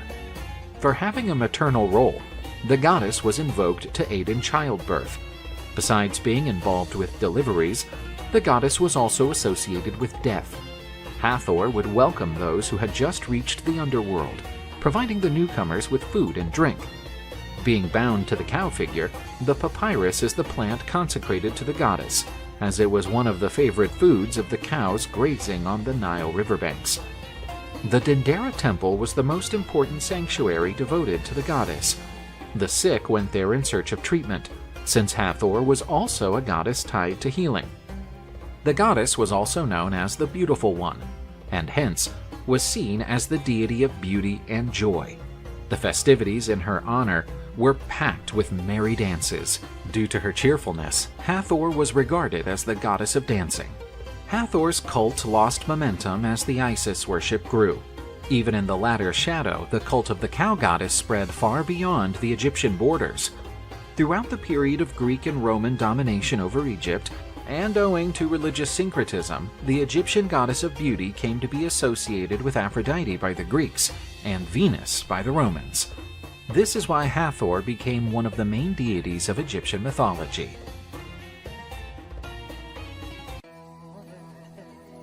Imhotep was a remarkable ancient Egyptian personality who excelled as a visionary architect, renowned physician, and wise royal advisor. Born in Ankto near Memphis, Imhotep exhibited a razor-sharp mind and an unquenchable curiosity as early as his youth. Conifer, Imhotep's father, was a highly respected architect, and he spotted his son's extraordinary talent early on and introduced him to the building trade. Imhotep's genius quickly attracted Pharaoh Dozier's attention, who recruited him to serve as his royal advisor. Imhotep humbly accepted and soon distinguished himself not only as an architect, but also as a doctor and priest. His legacy started to take shape in the limestones of the Saqqara necropolis, where he challenged traditions by designing the Pyramid of Djoser with steps and galleries, a majestic structure that stood out against the horizon. Imhotep was also renowned for his medical skills, and temple corridors echoed with tales of his miraculous cures. His bond with the healing deity Sekhmet lent a divine aura to his procedures. People started to revere him not just as a brilliant architect, but as a being gifted with celestial wisdom. Imhotep's life was laced with mysteries and superstitions. It was said that he had the gift of interpreting dreams, a skill that the pharaoh deeply prized. His medical and architectural writings were regarded as sacred texts, and his teachings were employed in many areas for the benefit of the Egyptian people. As time went by, Imhotep grew into a venerable character, and his deification was bound to happen. Following Imhotep's death, the Egyptian authorities raised him to the rank of a deity, serving as the god of wisdom and medicine. Temples were built in his honor, and future generations turned to him as an icon and a source of inspiration. Imhotep's name reverberates through the centuries as a byword for intelligence, creativity, and spirituality. His quest, filled with challenges, successes, and mysteries, still inspires those who look for the truth in studying and learning from the past. Anur was an Egyptian god of war and hunting, worshipped mainly during the Middle Kingdom. He was the leader of the Egyptian army and the protector of the warriors. The pharaohs and their armies often invoked him to protect and favor them in battle. Anur was also seen as a god of survival, having powers to feed the people, as he was the god of hunting. He was sometimes depicted as a strong man with a spear, but the best-known image of him is that of a man with a lion's head, representing strength and bravery. Anur was also responsible for keeping his father, the sun god Ra, safe. Anur stood in front of Ra's solar barge, protecting him from the terrible serpent Apophis. This is how he got the nickname Slayer of Enemies, which later came to be given to Set. Anur was the god of war, but was not always violent. His role was to make people creative. During festivals held to honor the lion god, battles and heroic acts were staged to honor him. Taweret is one of the most fascinating goddesses in ancient Egyptian mythology. She is depicted as a female figure with a hippopotamus's head, lion's legs, and human breasts, a crocodile's tail, some of the most dangerous animals in Egyptian fauna. Despite this, Taweret was considered a goddess of protection and childbirth, and was often called upon by women who were pregnant or wished to become mothers. The goddess Taweret was popular among ancient Egyptians, often represented with amulets and ornaments. Her image was considered a protective symbol against illness and death, especially during childbirth. She was also seen as a guardian of the afterlife, helping the deceased to overcome dangers in the world of the dead. According to some versions of Egyptian myths, Taweret was the wife of Set, the god of violence and chaos. While this association may initially seem strange, the ancient Egyptians believed that Taweret could tame Set's rage and use it to benefit those in need of protection. Besides being a protective goddess, Taweret was considered a deity associated with water. The hippopotamus, the animal on her head, was often associated with Egypt's rivers and lakes. In Egyptian mythology, waters were a site of power and mystery, where spirits and deities could be found. As a goddess connected to the waters, Taweret was seen as a guardian of these mysteries and protector of travelers navigating the rivers. Although the goddess Taweret was an extremely important figure in ancient Egyptian mythology, little is known about her origins. Some scholars believe that she may have originally been a goddess from the Nile Delta region, where the hippopotamus was a very common animal. Others indicate that Taweret may have been imported from other regions, possibly Nubia or Libya. Regardless of the exact origins, Taweret is one of the most fascinating goddesses in Egyptian mythology, and her image is still a symbol of protection and good luck. In Egyptian mythology, Horus is the god of the sky. He embodies power, protection, and renewal.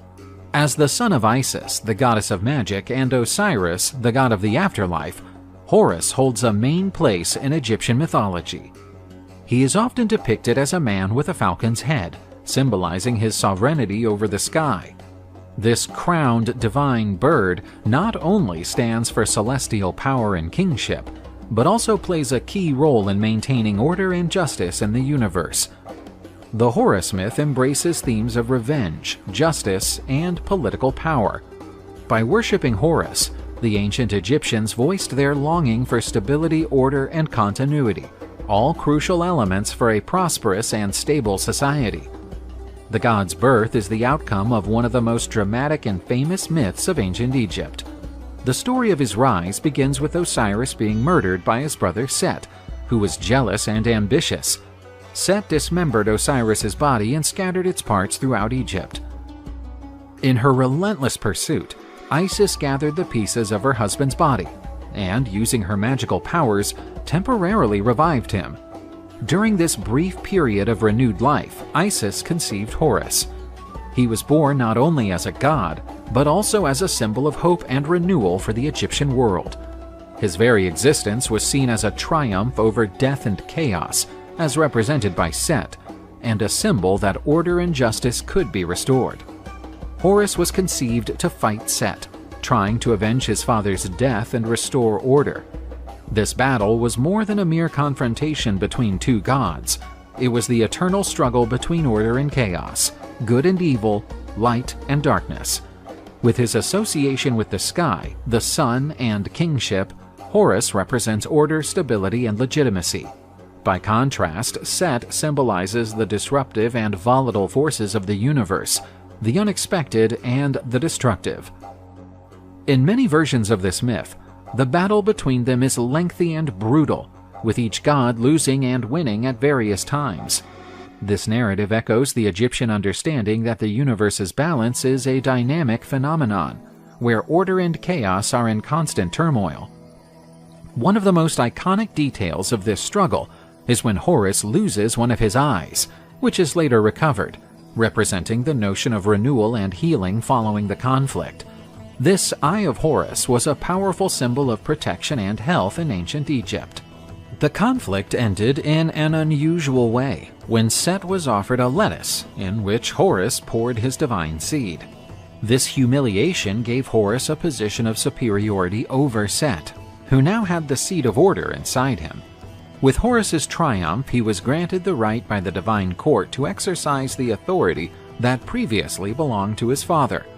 As the incarnations of Horus, the pharaohs were considered Egypt's legitimate rulers, meant to maintain order against the forces of chaos. Horus is heavily tied to the establishment of the unified Egyptian state, a process that merges two distinct regions, Upper Egypt and Lower Egypt, into a single political and cultural entity.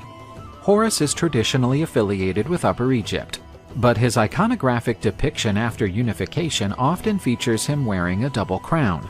This is a merger of the Upper Egyptian white crown and the Lower Egyptian red crown.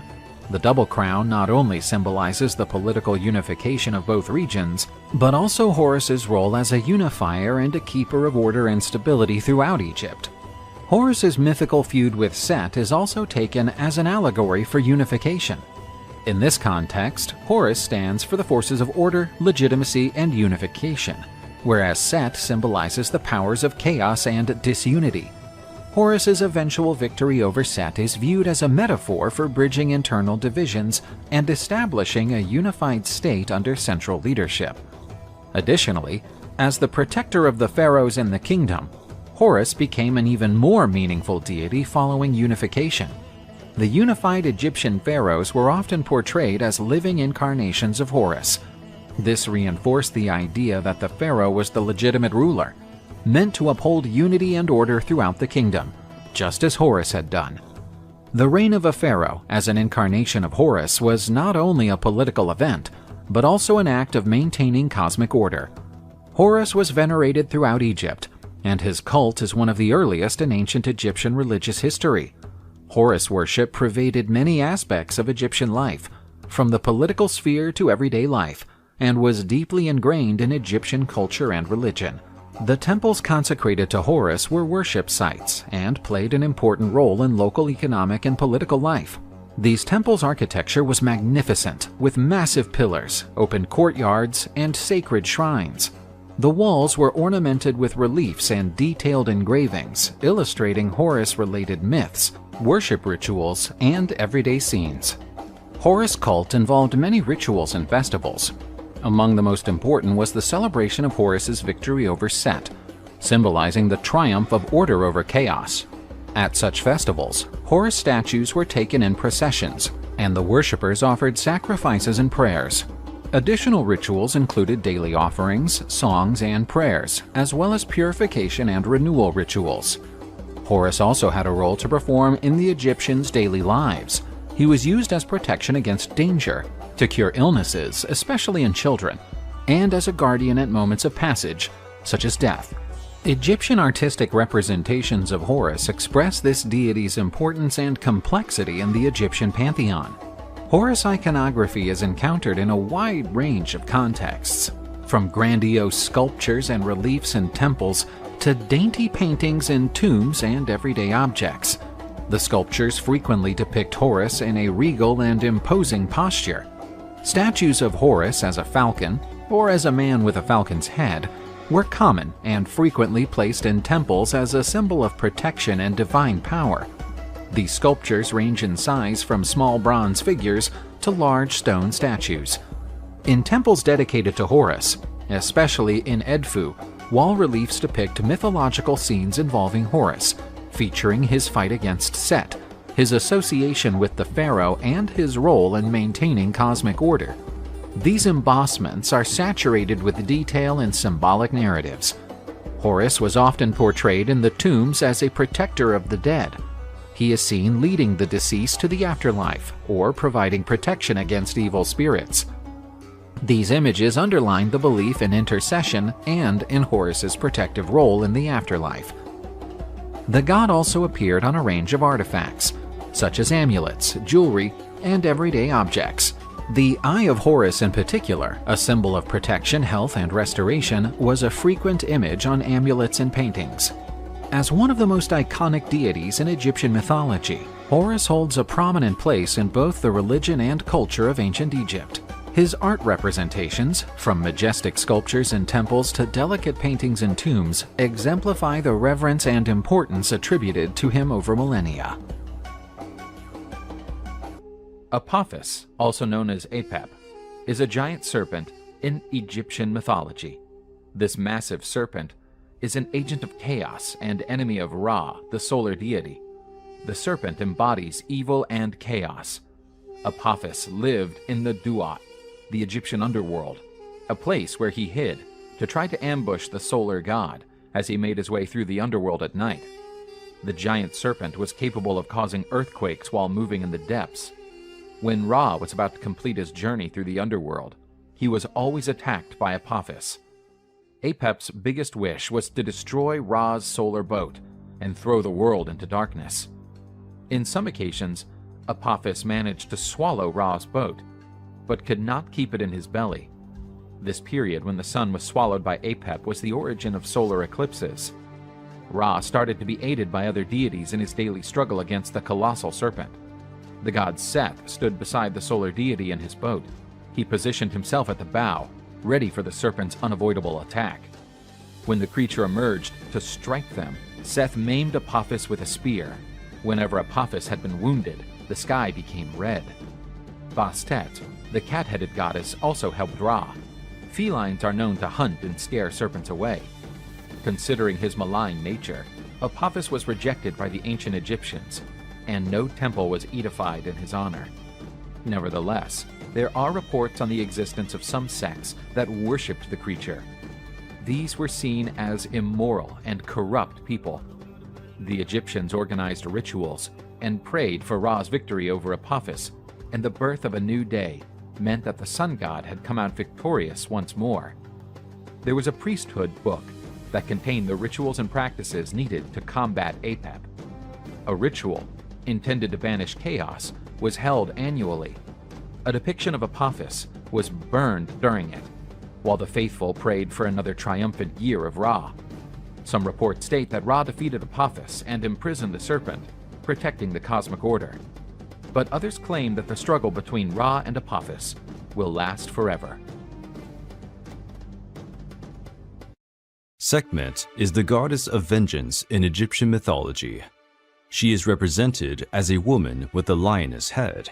The name Sekhmet means the powerful one. According to some versions, she was the daughter of Ra, the sun god. Therefore, she is also identified as a sun goddess.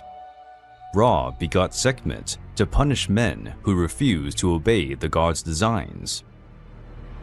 The lioness goddess descended from heaven to earth and began to enforce Ra's vengeance on men. The goddess was ruthless with those who were unfaithful to Ra. Sekhmet spread terrible diseases and devoured Ra's enemies. However, the goddess took delight in bloodshed. The goddess's bloodlust was so great that Sekhmet began to guide her rage against the innocent. Ra became worried when he realized his daughter was out of control. To diminish her desire for blood, he devised a plan. Ra offered wine to the lioness goddess. She, thinking it was blood because of the color, drank the wine with pleasure. The drink calmed the goddess, and the sun god took her back to heaven. Sekhmet was also considered a warrior goddess and defender of Egypt. Egyptian soldiers believed that Sekhmet fought alongside them against Egypt's enemies. After bloody battles, the priests who accompanied the army held ceremonies to thank the lioness goddess for her protection. These ceremonies also soothed the goddess and showed that more bloodshed was unnecessary. Sekhmet was also considered the pharaoh's protector. She was always at the ruler's side until the day of his death, when she escorted him to the entrance of the other world. When a hot wind blew, the Egyptians believed it to be the lioness goddess's breath. Capable of breeding disease to punish her enemies, she could also stop any sickness. Therefore, the Egyptians begged Sekhmet to cure them. For this reason, the goddess also had the epithet Lady of Life. The city of Memphis was the center of worship of the goddess. On the last day of the year, a great festival was held in honor of the goddess. This celebration was paired with a lot of wine, as they wished to please Sekhmet and avoid the wrath of the powerful goddess of vengeance. Ra is the sun god in Egyptian mythology. This god is usually depicted as a being with a man's body and a head of a falcon. The sun disk is over his head. He had been one day the greatest of all gods, but time wore him down, and finding himself too old, he decided to relinquish the power and go to the skies. This god is one of the most revered figures in Egyptian mythology.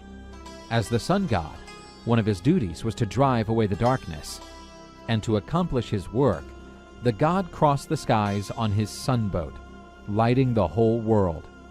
But when the twilight came, he and his vessel plunged into the sea waters towards the underworld.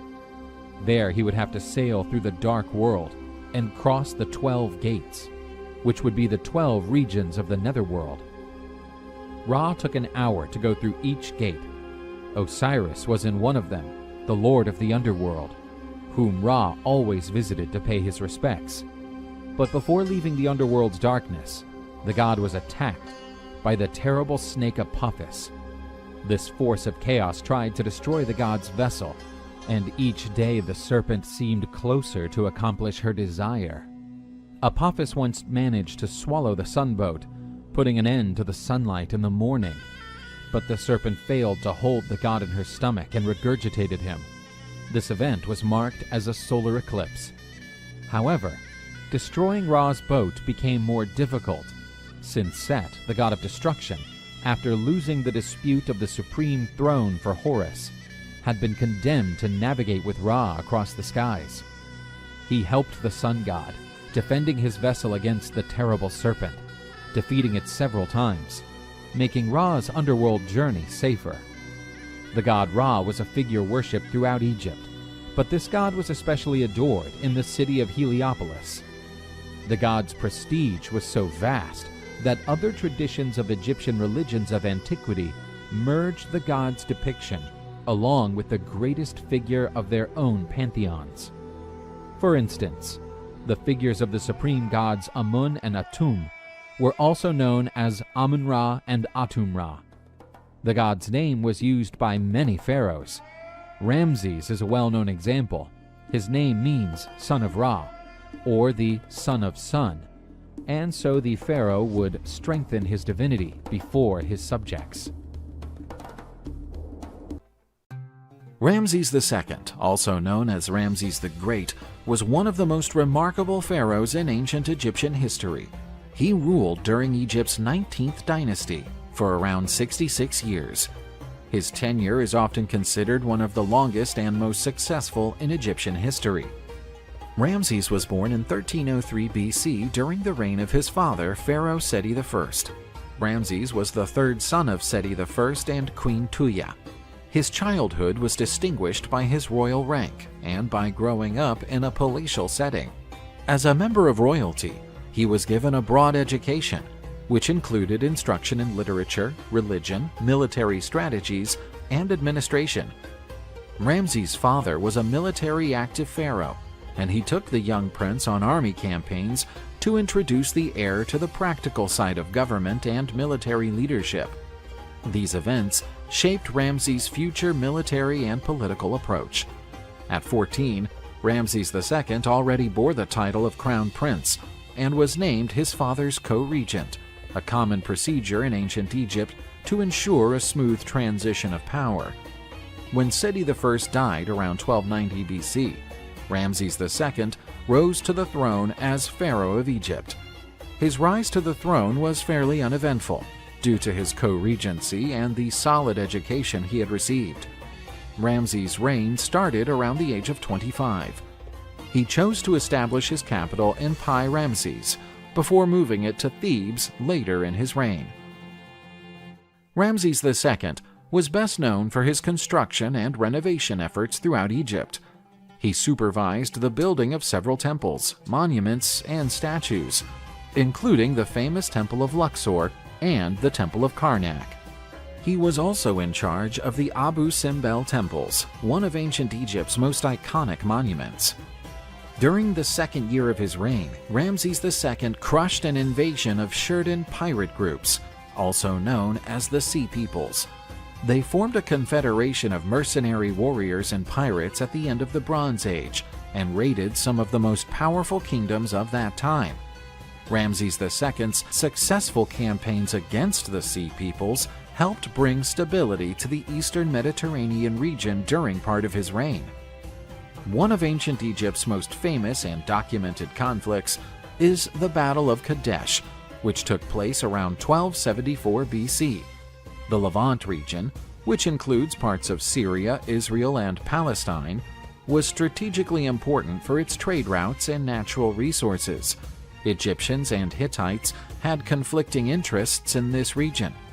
Before the Battle of Kadesh, Ramses II and Hattusili III, king of the Hittite Empire, had signed a non-aggression treaty. But relations soured when Ramses II accused the Hittites of supporting rebels in the region. Ramses II headed a military campaign to retake control of the Levant and expel the rebels and their Hittite supporters. The pharaoh was counting on his larger and better trained forces, but the Hittites surprised the Egyptians with an initially successful strategy. They made a covert attack on Ramses' camp as the Egyptian forces were approaching the city of Kadesh. The Hittites' rapid deployment took the Egyptians by storm, encircling them from different directions. The Egyptian pharaoh was isolated temporarily from the rest of his troops, and, with the help of his personal guard, fought for his life until reinforcements arrived.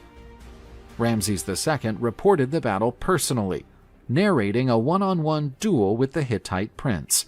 Ramses II succeeded in defeating his initial attackers and fled the camp to rejoin his main troops. The Hittites, believing that their enemies had been utterly defeated, stopped to loot the Egyptian camp and made themselves sitting ducks for Ramses II's counterattack. The Egyptians charged full force into the Hittites' unruly ranks, and they had no choice but to flee. During the ensuing chase, the heavier Hittite chariots were easily overtaken and swept aside by the lighter and faster Egyptian chariots. The battle ended in a stalemate, heavy casualties on both sides. Rather than pursue further hostilities, the Egyptians and Hittites chose to negotiate a peace agreement, which became known as the Treaty of Kadesh, one of the earliest historical evidences of an international peace treaty. The agreement established a defensive alliance between Egypt and the Hittites against external threats. The treaty also provided a stable period in relations between Egypt and the Hittites, scoring an early example of international diplomacy. Ramses II also led several military campaigns in the south, in the Nubian region, to protect Egypt's borders and control the region's resources. Nubia was a resource-rich region with gold and precious stones, and its management was vital for ancient Egypt. Ramses II followed a policy of integrating members of the conquered Nubian groups into his army. This not only bolstered the Egyptian troops, but also contributed to assimilation and the maintenance of regional stability. Ramses II was renowned for promoting a powerful and divine image of himself. Sculptures and texts carved as stone reliefs by earlier pharaohs could easily be erased, and so their images and words were twisted by their successors. Ramses therefore insisted that his sculptures be etched deeply into the stone, which not only made them less susceptible to later changes, but also made them more striking when exposed to sunlight. Ramses had a meaningful family life, with several wives and several sons and daughters. Nefertari was one of Ramses' most adored and influential wives. She had a leading role in his life, and monuments such as the Abu Simbel Temple bear inscriptions and representations dedicated to her. Meritamen was one of Ramses II's daughters, but she also became one of his wives. Marrying daughters was a common practice among Egyptian royalty to maintain royal lineages. The said festivals were renewal rituals where the pharaoh attended several rites and ceremonies to prove his vitality, strength, and ability to continue to rule successfully. During the said festivals, Ramses II participated in religious ceremonies to honor the Egyptian gods. These ceremonies were carried out in temples and included offerings and prayers. This ritual symbolized the continuity of royal authority and the guarantee of stability and prosperity for Egypt. Ramses II ruled for around 66 years, making him one of the longest-lived pharaohs in Egyptian history. He died around 1213 BC and was buried in the Valley of the Kings, but his body has been moved several times over the centuries. His rule produced a lasting legacy, as much in terms of architectural achievements as political influence. Ramses II's successor was his 13th son, named Merneptah. The power transition seemed to have been fairly smooth, although there were disputes between some of his sons over the succession. Ramses II's death signaled the end of one of Egyptian history's most enduring and powerful reigns. His legacy also spans the Ramesside dynasty, to which he belonged, and the lasting influence he exerted on Egyptian politics and culture.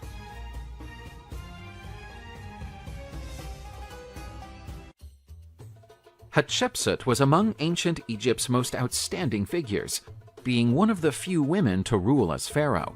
Her story is fascinating and steeped in political intrigue and remarkable achievements. Hatshepsut was born around 1508 BC. She was the daughter of Pharaoh Thutmose I and Queen Ahmose. Her birth name meant the noblest of noblewomen. It became clear from an early age that Hatshepsut was no average child. Her eyes were piercing, charged with purpose, as if she already knew that she was destined for great things. As she grew up, Hatshepsut revealed outstanding wit and intelligence, learning from the wise men and advisors around the royal court. She was a keen observer, eagerly absorbing every teaching.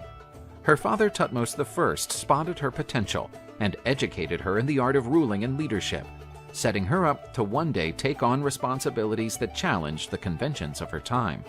When her half-brother and husband Thutmose II took the throne, Hatshepsut became queen.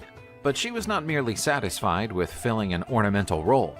She soon became an influential advisor and a political influence behind the scenes, steering Thutmose II in his decisions and shaping the fate of the kingdom. The untimely death of Thutmose II nevertheless cast a shadow over Egypt. Thutmose III, his son with a concubine, was still too young to rule by himself. At a pivotal moment, Hatshepsut stepped into the role of regent, vowing to protect the throne and the Egyptian people.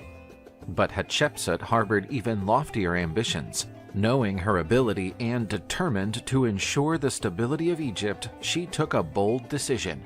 She declared herself pharaoh, adopting the full title of Matkare, meaning truth of Ra is the soul of Ra. Wearing the insignia and costumes traditionally assigned to male pharaohs, she defied gender norms and boldly proclaimed her authority. Egypt blossomed as never before under her reign. Hatshepsut pushed for peace and prosperity, rebuilding ancient temples and boosting trade with distant nations. She also ordered expeditions along the Red Sea and to Nubia, enlarging Egypt's domains and securing her position as an outstanding leader. Her greatest legacy, however, was to be written in stone. Hatshepsut commissioned magnificent works, including the splendid Temple of Dir el-Bahari, testifying to the grandeur of her reign and her devotion to the Egyptian gods. Each block of stone, each hieroglyph, contained the story of an exceptional woman who defied convention and left an everlasting mark on the history of her people. But fate is so often cruel to those who defy established norms. Hatshepsut's death is surrounded by mystery, and there is no definitive conclusion about the exact circumstances of her passing. Some historians argue that she may have died of natural causes, such as illness, but there are also theories suggesting that her death may have been the outcome of conspiracies and murder. Following Hatshepsut's death, her stepson Thutmose III rose to the throne and tried to erase her memory by purging her name from numerous monuments and inscriptions. But Hatshepsut's legacy could not be so easily erased. Centuries later, Egyptologists went on to revive her story and acknowledge her greatness. The woman who became pharaoh, Hatshepsut, is now celebrated as one of the most distinguished rulers of ancient Egypt, a visionary who challenged the expectations of her time and left a lasting legacy for future generations. This is how the story of Hatshepsut, the Great Matkare, lives on through the centuries, constantly reminding us of the power of determination, courage, and vision to change the course of history. Akhenaten, also known as Amenhotep IV, was a pharaoh from ancient Egypt's 18th dynasty, reigning from approximately 1353 to 1334 BC. He was known in Egyptian history for his eccentric personality and tumultuous role, often referred to in antiquity as the Mad Pharaoh. Akhenaten was the son of Pharaoh Amenhotep III and Queen Tai. A member of the royal family, he was brought up in the lavish palaces and temples of ancient Egypt, in a privileged and powerful milieu. As crown prince, Akhenaten was taught religion, literature, art, history, mathematics, as well as military and administrative skills. This education prepared the prince for his future role as pharaoh. Once Akhenaten reached a certain age, he married Nefertiti, a woman who would become one of ancient Egypt's most famous queens. She gave birth to many of Akhenaten's daughters and one son, who would go on to become the famous pharaoh Tutankhamun. The couple were keen for their family's image to be eternalized in paintings and reliefs, which certainly went against the customs of Egyptian royalty at the time. Akhenaten's father, the pharaoh Amenhotep III, reigned during a long and mostly peaceful period, featuring diplomatic relations with neighboring nations, architectural developments, and financial stability. Following the death of his father, Akhenaten assumed the Egyptian throne in 1353 BC. In his fifth year as pharaoh, Akhenaten officially switched his birth name from Amenhotep IV to the one that made him famous, Akhenaten, meaning he who is effective to Aten. Akhenaten may have been introduced to the idea of a monotheistic religion during his childhood and adolescence, i.e. the belief in a single creator god. Not long after becoming pharaoh, Akhenaten took up the cult of the god Aten, said to be an aspect of the sun god, higher than the ancient god Ra of the Egyptian pantheon. Nonetheless, Akhenaten's zeal for the cult of Aten grew stronger, and he progressively sidelined other deities, exalting Aten as the only supreme god. Egypt was under the strong sway of the Temple of Amun priesthood during Akhenaten's reign, who had amassed a great deal of power and wealth over time. The Temple of Amun at Karnak, in the city of Thebes, Egypt's capital at the time, was the Egyptian people's most powerful religious center. With extensive territories and resources under their control, Amun's priestly class had both political and religious power, and were extremely dissatisfied with the religious reforms that Akhenaten had planned. Akhenaten was directly defying Amun's powerful priestly hierarchy by promoting the cult of the god of Aten and rejecting Egypt's traditional polytheistic religion and its other deities. He took steps to reduce the priests' power and influence, which included closing temples devoted to traditional gods and diverting religious resources and tributes to the cult of Aten. One of Akhenaten's most radical measures was to set up a new capital called Akhetaten. This change removed the center of royal power from the jurisdiction of the Amun priests in Thebes and solidified the new religious order. Marginalizing the Amun priests and dismissing traditional religious practices altered artistic depictions, language, and even aspects of the Egyptian population's daily life. Amun's priesthood tried to hide the statues and sacred texts from the palace guards, sent to crack down on them in response to the relentless religious persecution ordered by the pharaoh. Akhenaten and Nefertiti declared themselves to be deities on earth and appointed new priests to the temples, or simply forced those who worshipped Amun to serve the new monotheistic religion. Both Akhenaten and Nefertiti insisted on having their names worshipped and prayed to. Akhenaten also ignored much of Egypt's political issues and reportedly paid little heed to anything that went on outside the walls of his palace. Egypt's economy started to falter. Crime and corruption rose, and the population feared that their pharaoh was either insane or possessed by an evil spirit. Akhenaten ruled for around 17 years. He probably passed away around the year 1334 BC, but the exact date is unclear. Akhenaten's exact cause of death is unknown and is regarded as one of the many enigmas of Egyptian history. There are many theories about Akhenaten's death. Some suggest that he may have been deposed or even murdered, perhaps because of widespread discontent among the population with his radical religious policies.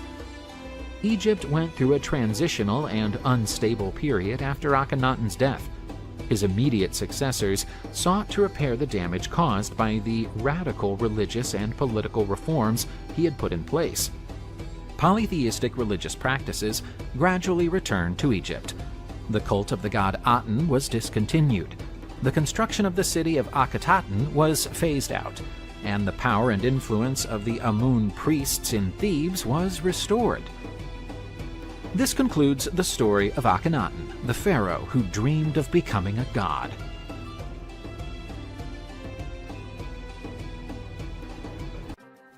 Ancient Egypt was the setting for some of antiquity's most momentous dynastic quarrels.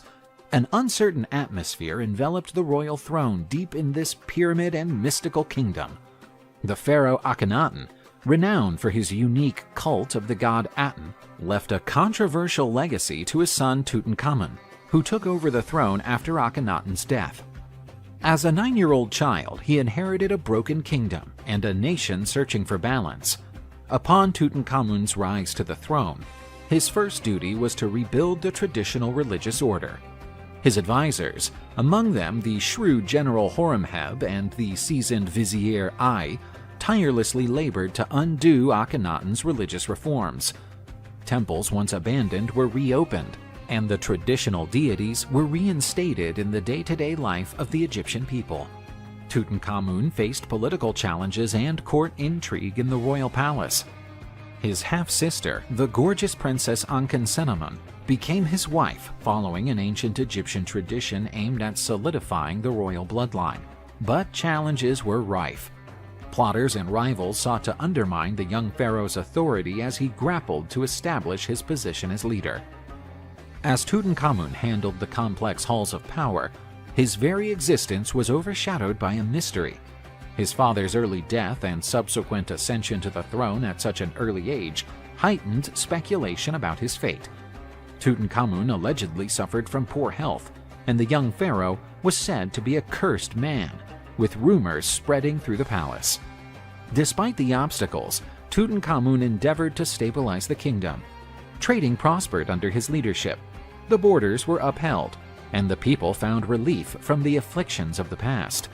The young pharaoh proved wise beyond his age, guiding Egypt through an age of rebirth and reconstruction. Counselors, generals, and priests, each craving influence over the young pharaoh, became players in an intriguing game designed to shape Egypt's destiny. General Horemheb, Tutankhamun's loyal advisor, became a central figure in this contest. His military acumen was as sharp as a sword's blade, and his ambition drove him to cement power amid all the uncertainty surrounding the succession. Tutankhamun's marriage to Ankhesenamun, while intended to bolster the royal lineage, came with a host of problems. Rumors of marital strife and intrigue in the harem were circulating among the Egyptian nobility, threatening the young pharaoh's stability. In the meantime, other members of the court, such as the wise vizier Ai, were lurking in the shadows, forging alliances and plotting to secure his own ascension. Although Tutankhamun's rule was notable for its outstanding achievements, it was tragically brief. The young pharaoh, who took the throne at 9, saw his tenure come to a premature end at 18. His mystery-shrouded death still intrigues archaeologists and historians to this day. Several theories have been offered to explain Tutankhamun's death.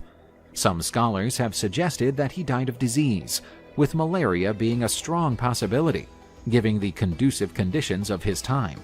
Other theories involve him having an accident or a leg wound that may have gotten infected. More sensationalist claims include the murder hypothesis. Palace intrigues and power struggles are alleged to have led to a plot to remove the young pharaoh from the throne. But the lack of conclusive evidence renders this theory merely a matter of speculation and debate among scholars. Following Tutankhamun's premature death, the General Horemheb arose as a leading figure in the halls of power. With no direct heir, Horemheb decided to ascend to the throne, becoming the new Egyptian pharaoh. Horemheb's successor, the vizier Ai, assumed the throne, repeating his predecessor's policies. Ai was succeeded by a young military man called Ramses I, who started the 19th dynasty, cementing the order in Egypt. Tutankhamun's legacy was immortalized by his magnificent tomb and its treasures.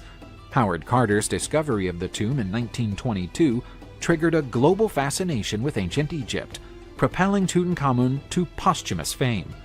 The mystery of his death only adds to the mystery surrounding the young pharaoh's life, turning him into an iconic figure in Egyptian history.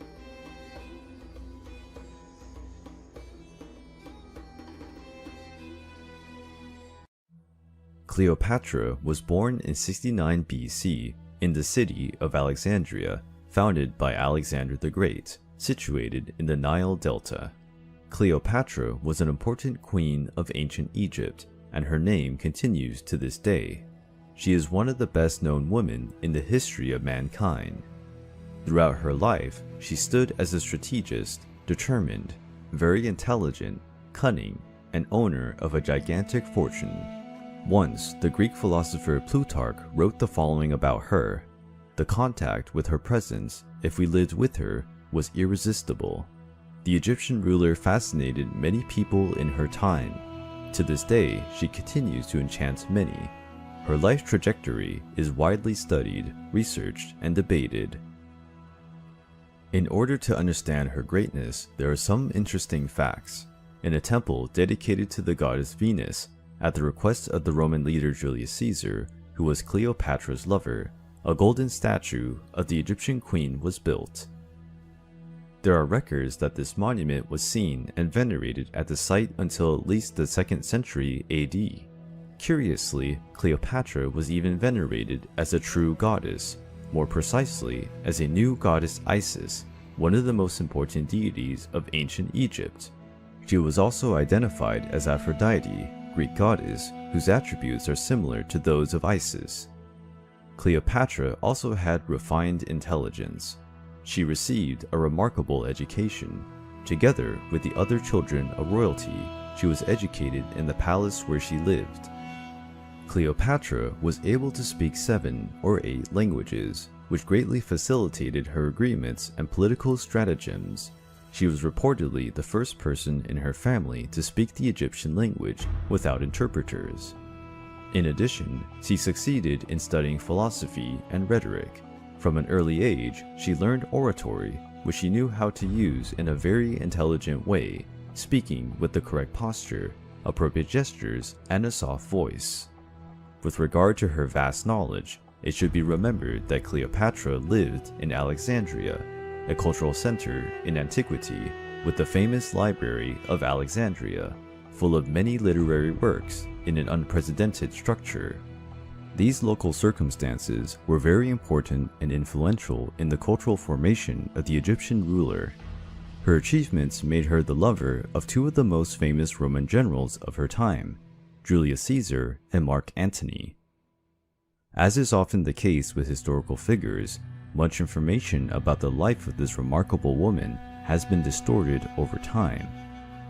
Today, we can find the image of Cleopatra stamped on the most varied objects, and her name is known by many people, although not by everyone what she was like in reality. In fact, these physical representations of the figure of the queen usually consist of one of the many distorted points in her story. Regarding the queen's look, Plutarch wrote the following words: "She wasn't so unique that there were no comparison, or that we couldn't look at her without being touched."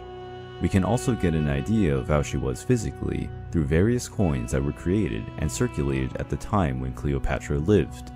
These objects are the most reliable sources for us to imagine what she looked like.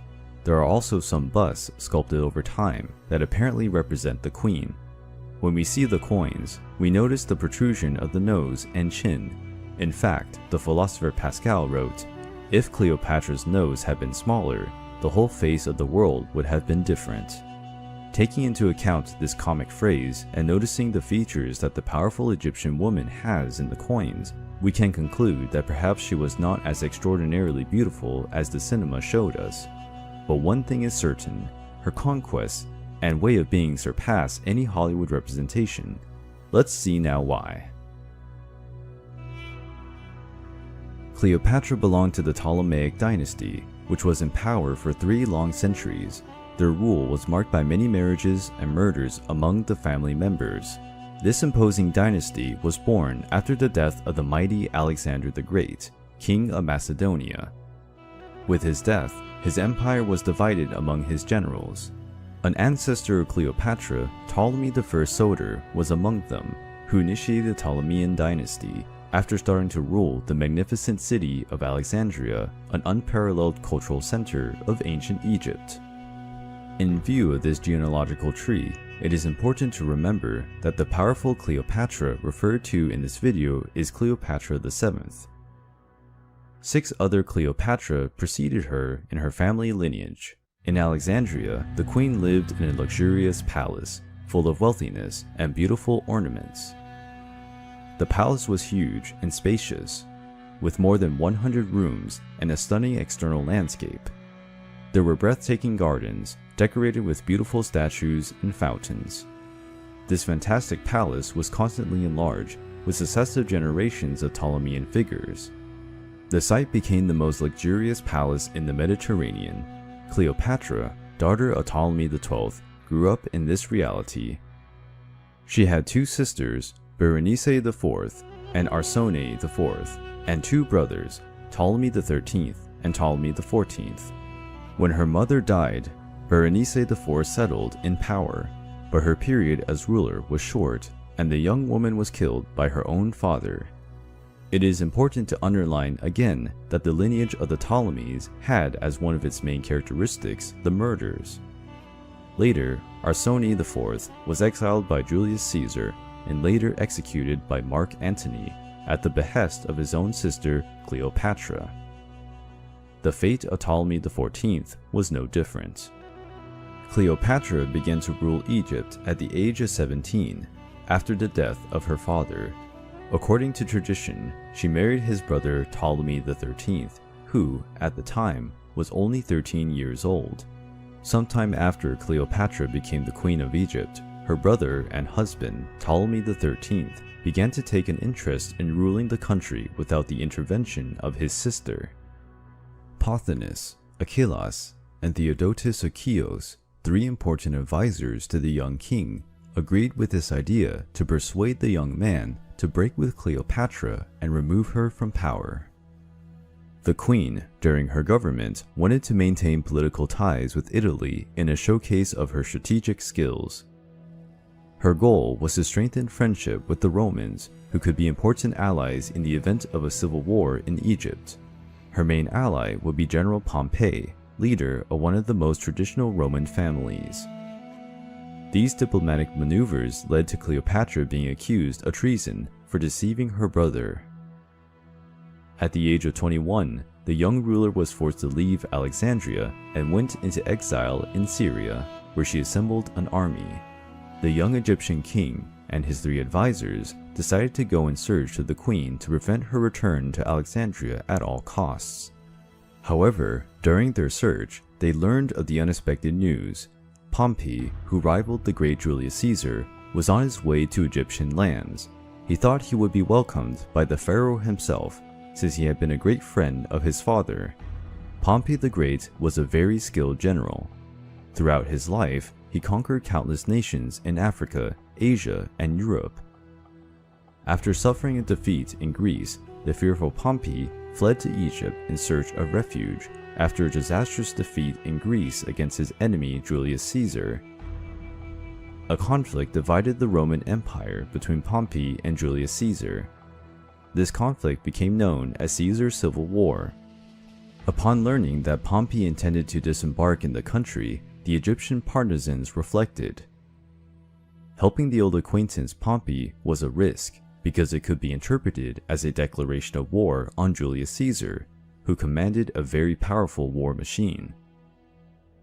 Moreover, Ptolemy and his allies believed that Pompey could go help Cleopatra regain her place in royalty, and trouble had to be avoided. But Pompey had been a great friend of the father of the couple who ruled Egypt. Therefore, if they did not help him, he could break ties with the country, making Egypt an enemy of Rome. Theodotus and the 2 other counselors, Achillas and Pothinus, reflected on the matter. It was a difficult decision, and the consequences could be risky. But eventually, as the 3 counselors struggled to find a solution, Theodotus, with a smile, looked at his companions and said, "The dead do not bite." The choice had been made to break up with Pompey and establish an alliance with Julius Caesar. As Pompey approached Alexandria, he felt he would be welcomed by the Egyptians, but there was already a trap set up against the Roman, pretending that they would welcome him amicably. But as soon as Pompey arrived on Egyptian soil, he was brutally beheaded. A few days later, Julius Caesar arrived in Alexandria to seek out his adversary. The Egyptians showed him Pompey's head, and Caesar was shocked by the violence. Despite being his enemy, Caesar respected Pompey. On Caesar's orders, Ptolemy's advisor was executed. Caesar, with his army, went to the royal palace, where he settled and informed himself that he would like to see the king and the queen. It is important to remember that Ptolemy XVIII was prepared to face his sister's army. When he was informed of Julius Caesar's arrival, he headed for his palace. And Cleopatra? How could she return if she had abandoned Alexandria, and if her brother and faithful guardians wanted her away from the city? She was in danger, and she knew that she could not be seen. Then the queen had a rather unusual idea. In order to meet Julius Caesar, she created a plan, and to put it into practice, had the help of a Sicilian supplier named Apollodorus. They entered a boat where the queen was hidden, sailing the Nile River for 8 days. When they approached Alexandria, Cleopatra, still with the help of Apollodorus, entered a papyrus-made sack. The queen's accomplice tied the big sack with a leather rope and carefully entered the palace, leaving the sack in Julius Caesar's room. We don't know exactly what the Roman's reaction was when he found Cleopatra, but the Egyptian woman conquered him immediately. With Caesar by his side, everything would be easier. The opportunity to get rid of his brother and rule according to his interests was finally within her reach. With Pompey's assassination, Julius Caesar had a very negative opinion of Ptolemy. Cleopatra used the death of his former ally to her advantage. The queen convinced Caesar that she was the right person for the throne of Egypt. The Queen of Egypt and Julius Caesar entered a loving relationship. Caesar's decision to support Cleopatra angered Ptolemy, who declared war on Julius Caesar. The The Roman general was at a numerical disadvantage and took a defensive position. This event became known as the Siege of Alexandria. Caesar and his men fought hard to defend their position, waiting for reinforcements. When his allies arrived, Caesar defeated Ptolemy's army at the Battle of the Nile. The young pharaoh drowned in the river. With Julius Caesar, the queen had a son named Ptolemy Caesar, historically and popularly known as Caesarion. Caesar's support was crucial to the consolidation of Cleopatra's power in Egypt. The Roman general returned to Rome, and Cleopatra reigned over Egypt. Everything seemed to go according to plan, but a huge turnaround would eventually happen. Cleopatra had consolidated her power on the throne of Egypt, and under her administration, Egypt prospered and the city of Alexandria experienced a cultural boom financed by the queen. Cleopatra organized an expedition to Rome. In the city, she stayed at Julius Caesar's mansion. The Egyptian queen took her son Caesarion in the voyage, the fruit of her union with the Roman general. Julius Caesar was at the height of his power and, as the leader of his nation, made several political and social reforms. He also organized a triumph in his own honor. The Parade of Caesar had the presence of Arisane, Cleopatra's sister, displayed as a prisoner, symbol of Rome's victory over the Egyptians. Caesar introduced the city to the Egyptian queen, but at the time, Rome did not yet have the glory that brought it into history. It was not yet comparable to Alexandria, the capital of Ptolemaic Egypt. Caesar's relationship with the foreigner was frowned upon by the Roman elite. There were a lot of rumors and lies about the couple. Caesar was named dictator in perpetuity and had an unrivaled power. The Roman senators were left without much of their influence and feared losing their remaining power. So they conspired against Caesar's life. In 44 BC, Julius Caesar was murdered by Roman politicians in a Senate session. Chaos engulfed Rome. General Mark Antony, Caesar's right-hand man, pursued the conspirators. In a public square, he read Caesar's will, where his son with Cleopatra was not among the heirs. In his will, Caesar indicated his nephew Octavius as his successor. Rome was no longer a safe place for the Egyptian queen, and she returned to her kingdom. Meanwhile, Octavius and Mark Antony led their armies in the persecution of the men who betrayed Caesar. There was a remarkable encounter between Cleopatra and Mark Antony. In the year 41, he sent a messenger to Alexandria. Through this man, he called the queen for a meeting in Tarsus, a city located in present-day Turkey. The Egyptian queen arrived at the agreed place in a dazzling boat. The ship had a stern made of gold, its oars were made of silver, and the sails were purple. The navigation was accompanied by music. Fife, lyre, and flute were played. The queen, beautiful and ornated, was freshened up by her servants, and the boat had a wonderful smell. The entire population left their duties to follow Cleopatra's triumphal arrival. Mark Antony fell in love with her immediately. Still, in 41 BC, Cleopatra invited the mighty Mark Antony to visit Alexandria. However, after spending some time in the Egyptian city and getting involved with the queen, the Roman left and the two continued to exchange correspondence. The couple only met again after a long time, but before that reunion, something happened.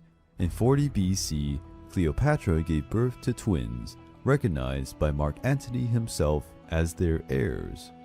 The children were called Helios, a Greek origin, which means sun, and Selene, which means moon.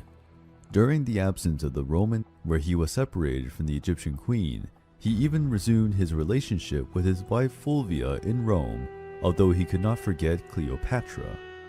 Fulvia eventually died, which may have made things easier and made it possible for Mark Antony to finally join Cleopatra once again. But Octavius, Julius Caesar's nephew, did not want that to happen. He suggested that his sister, Octavia, should marry the Roman general.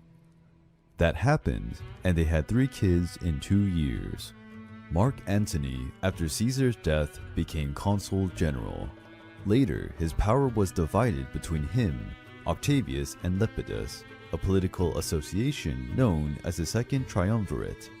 Lepidus distanced himself from political life, which led to a dispute between Octavius and Mark Antony. The power in Rome was divided between the two. Caesar's nephew ruled the west, while Mark Antony managed the eastern provinces. Although he was married, and even against Octavius's will, the romance between Mark Antony and Cleopatra was not over. They met again in the city of Antioch, where they made their union official. The romance between the two was thriving, and they both seemed in love in Alexandria. The couple had many parties and banquets where they displayed their sovereignty. However, the Roman was forced to leave Egypt after an attack by the Parthians in Syria and Asia Minor, the inhabitants of the Parthian Empire in ancient Persia. Octavius reproved this union and was frustrated by the relationship between the Roman and the mighty Egyptian. In part, this was due to his sister Octavia, who ended up rejected by Mark Antony, and also for fear of losing part of the Roman Empire to the couple. A new civil war broke out in Rome between the supporters of Mark Antony and the defenders of Octavius. The Battle of Actium happened in 31 BC in a region in Greece where both faced each other. Cleopatra accompanied her husband as he headed towards the long battle. But when the defeat of Mark Antony was already visible, she returned to Egypt, quietly announcing a false triumph. Octavius achieved a decisive victory in the naval battle of Actium, and this victory marked the end of the Roman Republic and the beginning of the imperial period. However, his opponents eventually discovered the truth, while Cleopatra tried to maintain her position and conquer allies. She did everything she could so that together with Mark Antony, they could rise again. But he, after defeat, was no longer the same person. Octavius said he would forgive Cleopatra if she killed her lover. Ignoring the proposal, the Egyptian queen continued to try to motivate her husband, while she tried to discover, together with her personal physician, a painless poison. The queen was preparing for the worst. The end of Mark Antony was tragic. While Cleopatra tried to flee from Octavius and his army, who had already arrived in Alexandria, the Roman soldier received the news that his lover had died. Desperate, he took his sword and wounded his own chest. However, the strike was not accurate and Mark Antony did not die immediately. While he was bleeding and suffering from the pain caused by the blow, he was informed that Cleopatra was still alive and managed to find the Egyptian monarch. His last breath happened in the arms of his lover. When he reached his other half, Mark Antony had already lost a lot of blood, and there was nothing that could save his life. Before dying, however, in the arms of his beloved Cleopatra, he asked her to collaborate with his opponent Octavius in order to save herself. After this request, the great Roman Mark Antony died. Caesarion, Caesar's heir sometime later, was also killed by Octavian. At that time, at funerals, it was common for women to hurt themselves with punches and scratches, accompanied by cries of pain and despair. That's what Cleopatra did in front of his late lover. Her injuries caused an infection, and she received treatment on the orders of Octavius. However, the queen, shaken by the death of her beloved Mark Antony and afraid of the future, tried to resist the treatment so that she could die. But Octavius terrorized her with threats to her children. Cleopatra gave in and, out of love for the heirs, accepted the proper treatment until she recovered her health. Cleopatra also had an impactful end. It was one of the events that eternalized her in history. The queen failed to escape her rival Octavius, who had arrested her in Alexandria, but she resisted and would not surrender to the enemy, going through the humiliation of being a prisoner and hostage of Rome. That would be too embarrassing for a woman like her. As for her sons, Caesarion was murdered, as was said, and the others were taken to Rome to be raised by Octavia. Cleopatra was constantly watched over by order of Octavius, since she had attempted suicide twice, after the death of Mark Antony. But Octavius's plans didn't go as expected. The queen, always cunning, put an end to her own life. Before that, she sent a letter to Octavius in which she asked to be buried next to her late husband. In relation to her death, some sources say that she was voluntarily bitten by a serpent and died from the poison. Other sources and scholars affirm that Cleopatra took some poison. With these uncertainties, her end is quite controversial. Some sources say Cleopatra's personal physician had a great deal of knowledge about poisons. Besides, the queen was always a strategist and effective person. Most likely, she prepared her death in advance.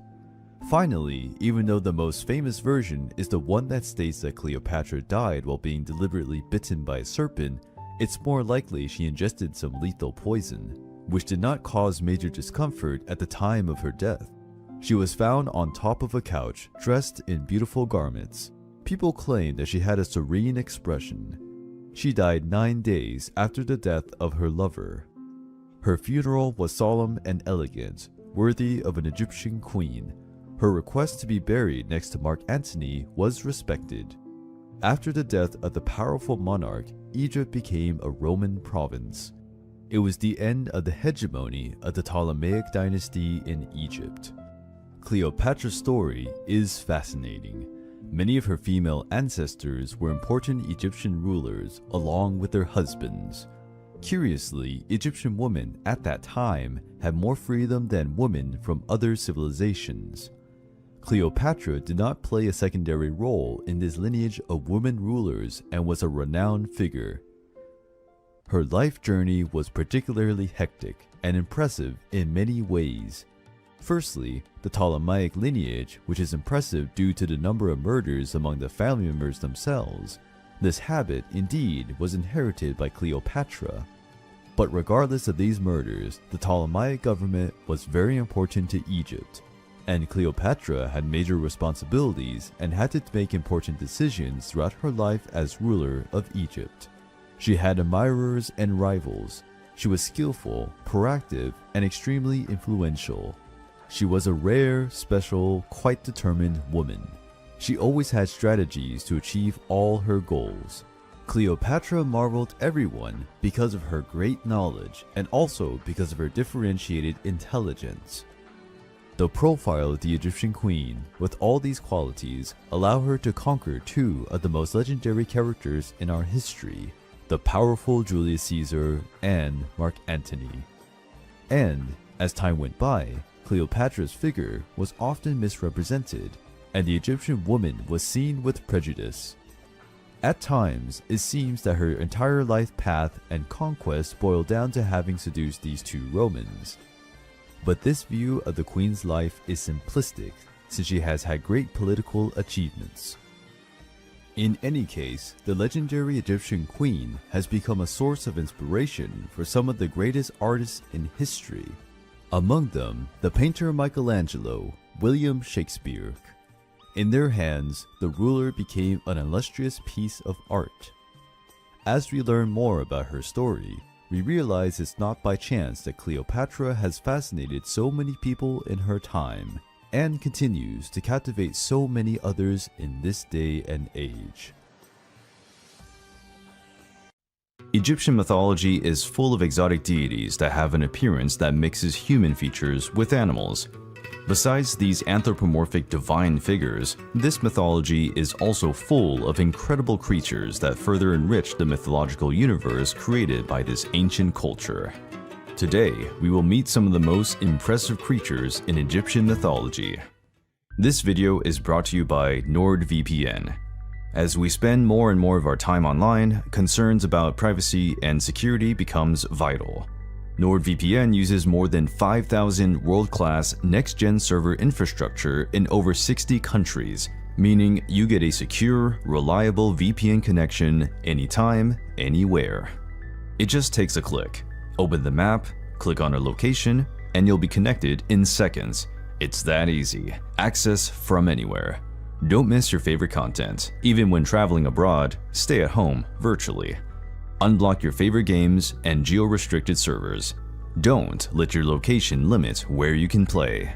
Also, Nord offers you more than VPN service. You can also have security with NordPass Password Manager that safely secures your password so you never forget them. And NordLocker, a virtual cloud service that you can use to store and access your files safely anywhere you are. You can use NordVPN on up to 6 devices at main platforms: Windows, Android, iOS, macOS, and Linux, even on your Android TV. Go to nordvpn.com/seeyouinhistory to get a 2-year plan plus 1 additional month with a huge discount. It's risk-free with Nord's 30-day money-back guarantee. Make your connection to the world safer and more discreet with NordVPN. In ancient Egypt, the sun was considered the supreme deity. It was represented by Ra, a god with the body of a man and the head of a falcon. But deep in the underworld, there was a gigantic serpent named Apophis, which was looking for an opportunity to attack the solar bark of the god Ra. In doing so, it could destroy the rising of a new day in the world of the mortals. The ancient Egyptian myths say that Apophis sprang from the umbilical cord of Ra when he gave life to himself in the universe's vastness. It was the main adversary of Ra, the god of sun and light. Sometimes Apophis is described as a giant serpent, the top of whose head is covered with a hard, smooth stone called silicate. Every single day, Ra traveled through the heavens in his solar bark, illuminating the world. But at the end of the day, the falcon god sailed towards the Egyptian underworld, Duat. Apophis, trapped in Duat since the beginning of time, was already looking for a way to attack Ra's bark. Both deities engaged in epic combat that caused storms and earthquakes in the world of humans. Apophis faced other gods that accompanied Ra in his solar bark. The main opponent was the god Seth, who, at the bow of the bark, was always ready to strike Apophis with a spear. The giant serpent managed to swallow Ra's bark a few times, but was unable to keep it in his stomach for long, which gave rise to solar eclipses. Apophis lived in the underworld and was therefore sometimes considered a devourer of souls. Thus, the dead also needed protection from it. Sometimes funerals included spells to ward off the serpent. Egyptian priests organized rituals to curse Apophis and banish its evil presence from the world. They believed that this helped the god Ra to complete his sky voyage. The demonic monster, Ammit, was also a deeply feared creature by the ancient Egyptians, being known as the Devourer of the Dead. His body combined different animals: lion's front paws, hippopotamus's hind paws, and a crocodile's head topped with a lion's mane. Ammit was a funerary deity that lived near the scales of justice in the Hall of Two Truths in Duat, the Egyptian underworld. The god Anubis weighed the hearts of all deceased people to decide who deserved to go on to paradise or to be punished. The heart was placed on one side of the scale. On the other side was the feather of Mat, the goddess of truth, to counterbalance the organ's weight. If the heart was lighter than the feather, the soul of the deceased could head for Osiris and enter Aru, the Egyptians' paradise. But if the heart was heavy due to sins, it was considered impure. Ammit would devour the organ, and the judged person would not be allowed to continue their existence. After Ammit swallowed the heart, the deceased soul would be restless forever. This was considered dying a second time. Due to its cruel and animalistic character, Ammit was not entitled to temples or worship services, as it symbolized everything that the Egyptians feared. It threatened to imprison them in eternal suffering if they did not live an honest and kind life. Ammit represented the fairness of the afterlife. Everyone, rich or poor, good or bad, would be judged equally at the end of their lives. Not all mythological creatures had a grotesque or supernatural appearance. Some took on simple forms, but also limiting their powers.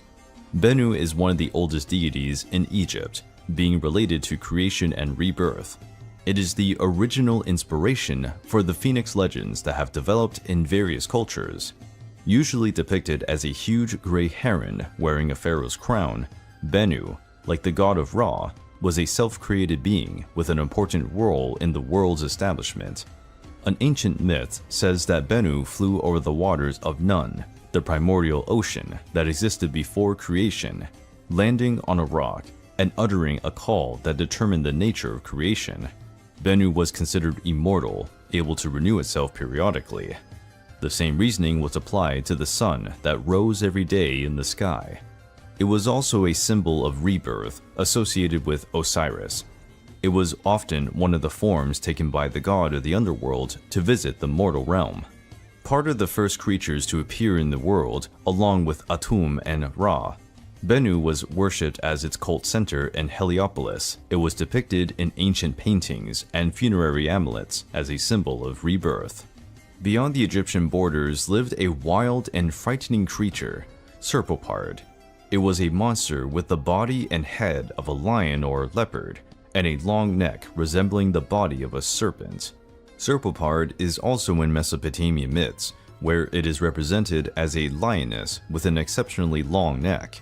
In ancient Egypt, Serpopards symbolize agents of chaos.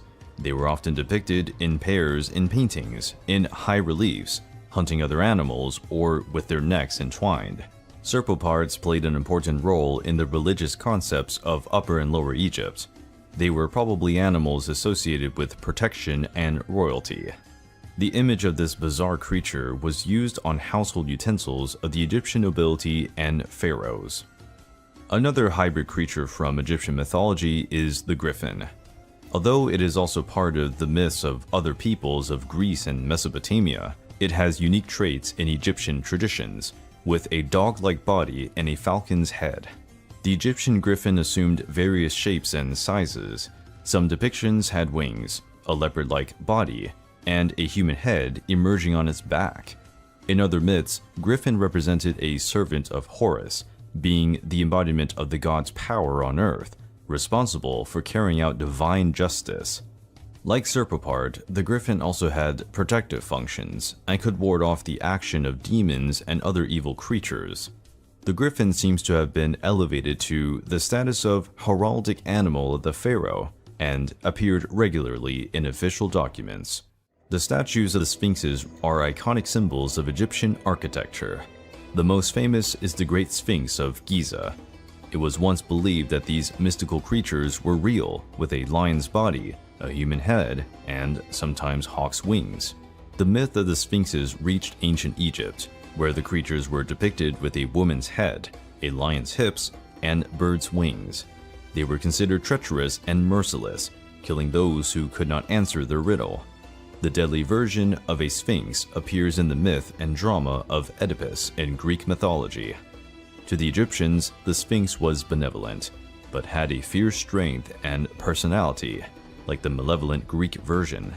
Both were considered guardians of temple entrances.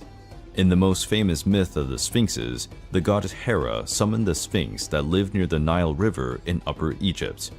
The monster headed for Thebes, Greece, where it asked everyone who crossed its path the most famous riddle in history.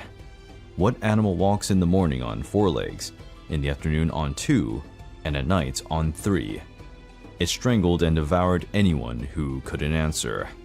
Until a legendary king named Oedipus solved the riddle. It is man, for he crawls on all 4s when he is a baby, then walks on 2 feet when he is grown up, and in the end uses a cane in old age. The second riddle was made. There are 2 sisters, one gives birth to another, and the latter gives birth to the former. Who are the 2 sisters? Oedipus answered, day and night. Defeated, the Sphinx threw itself off the high rock and died into the abyss. We don't know for sure how many monsters and fantastic creatures were part of religious beliefs in ancient Egypt.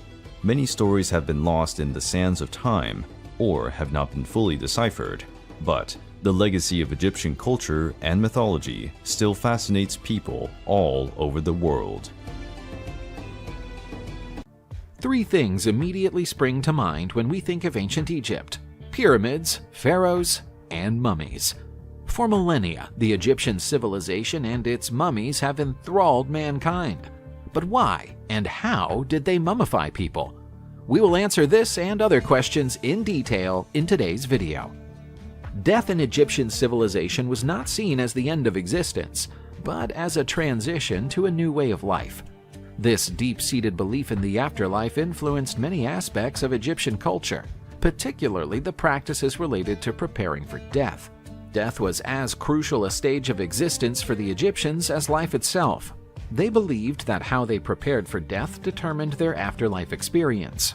Preparing for death was a detailed and careful process that began long before a person passed away.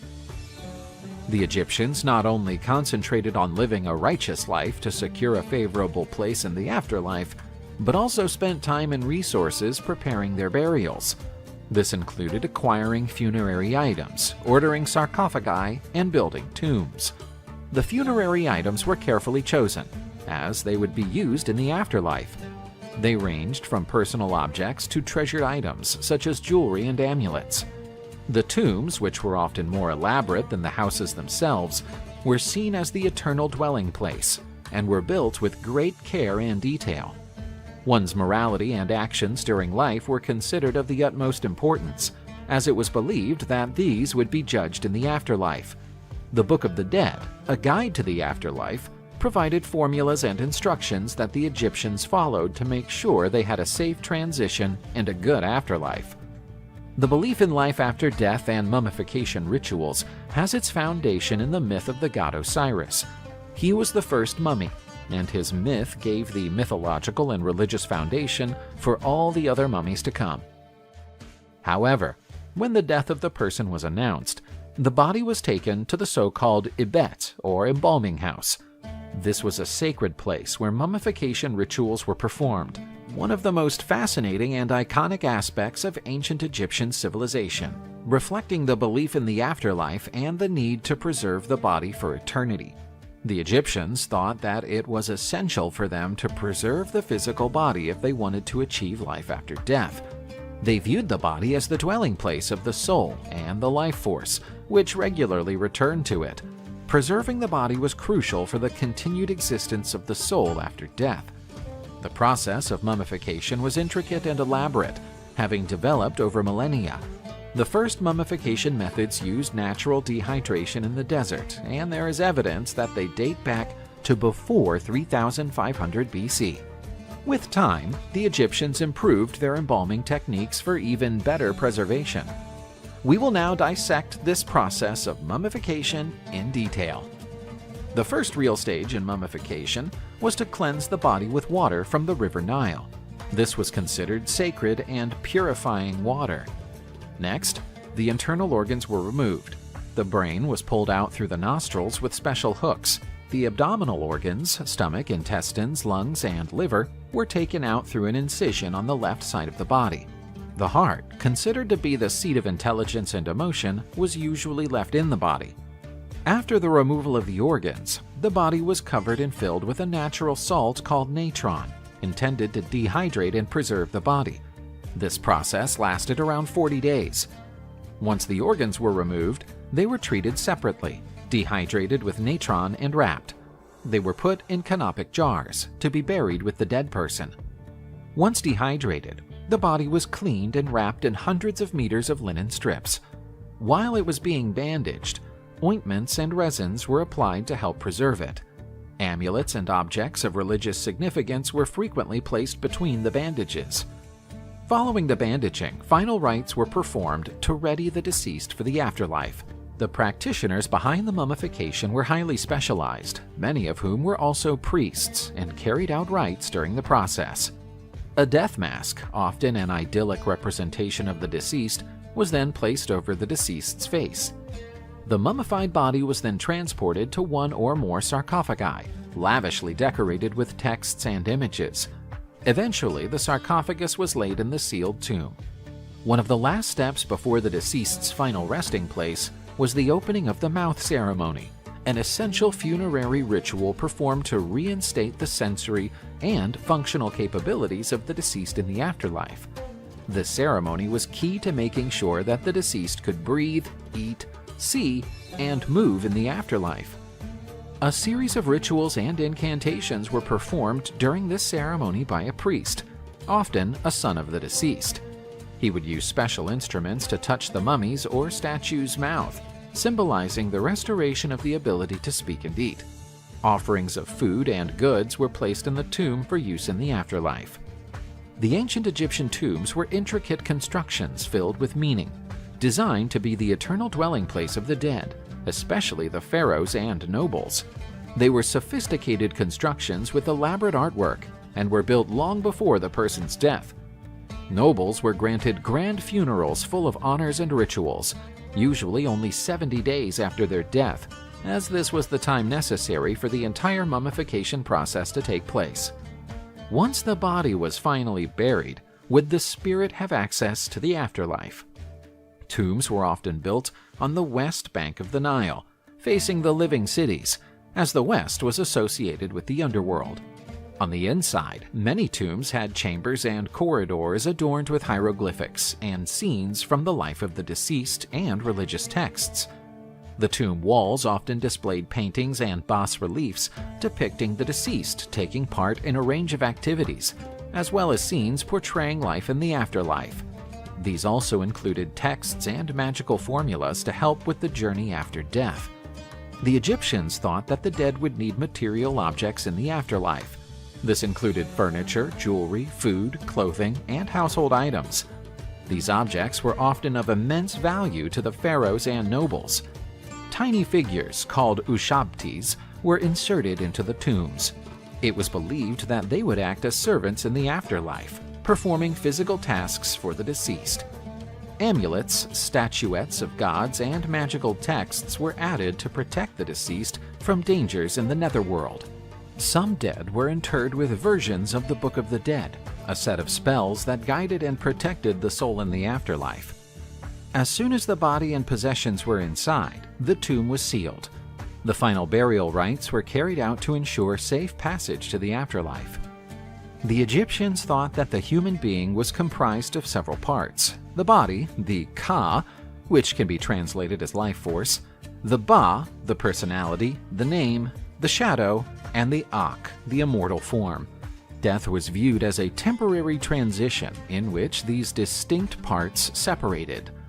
Mummification was vital, as it was believed that the Ka returned to the body after death, meaning that preserving the body was essential for the Ka's survival.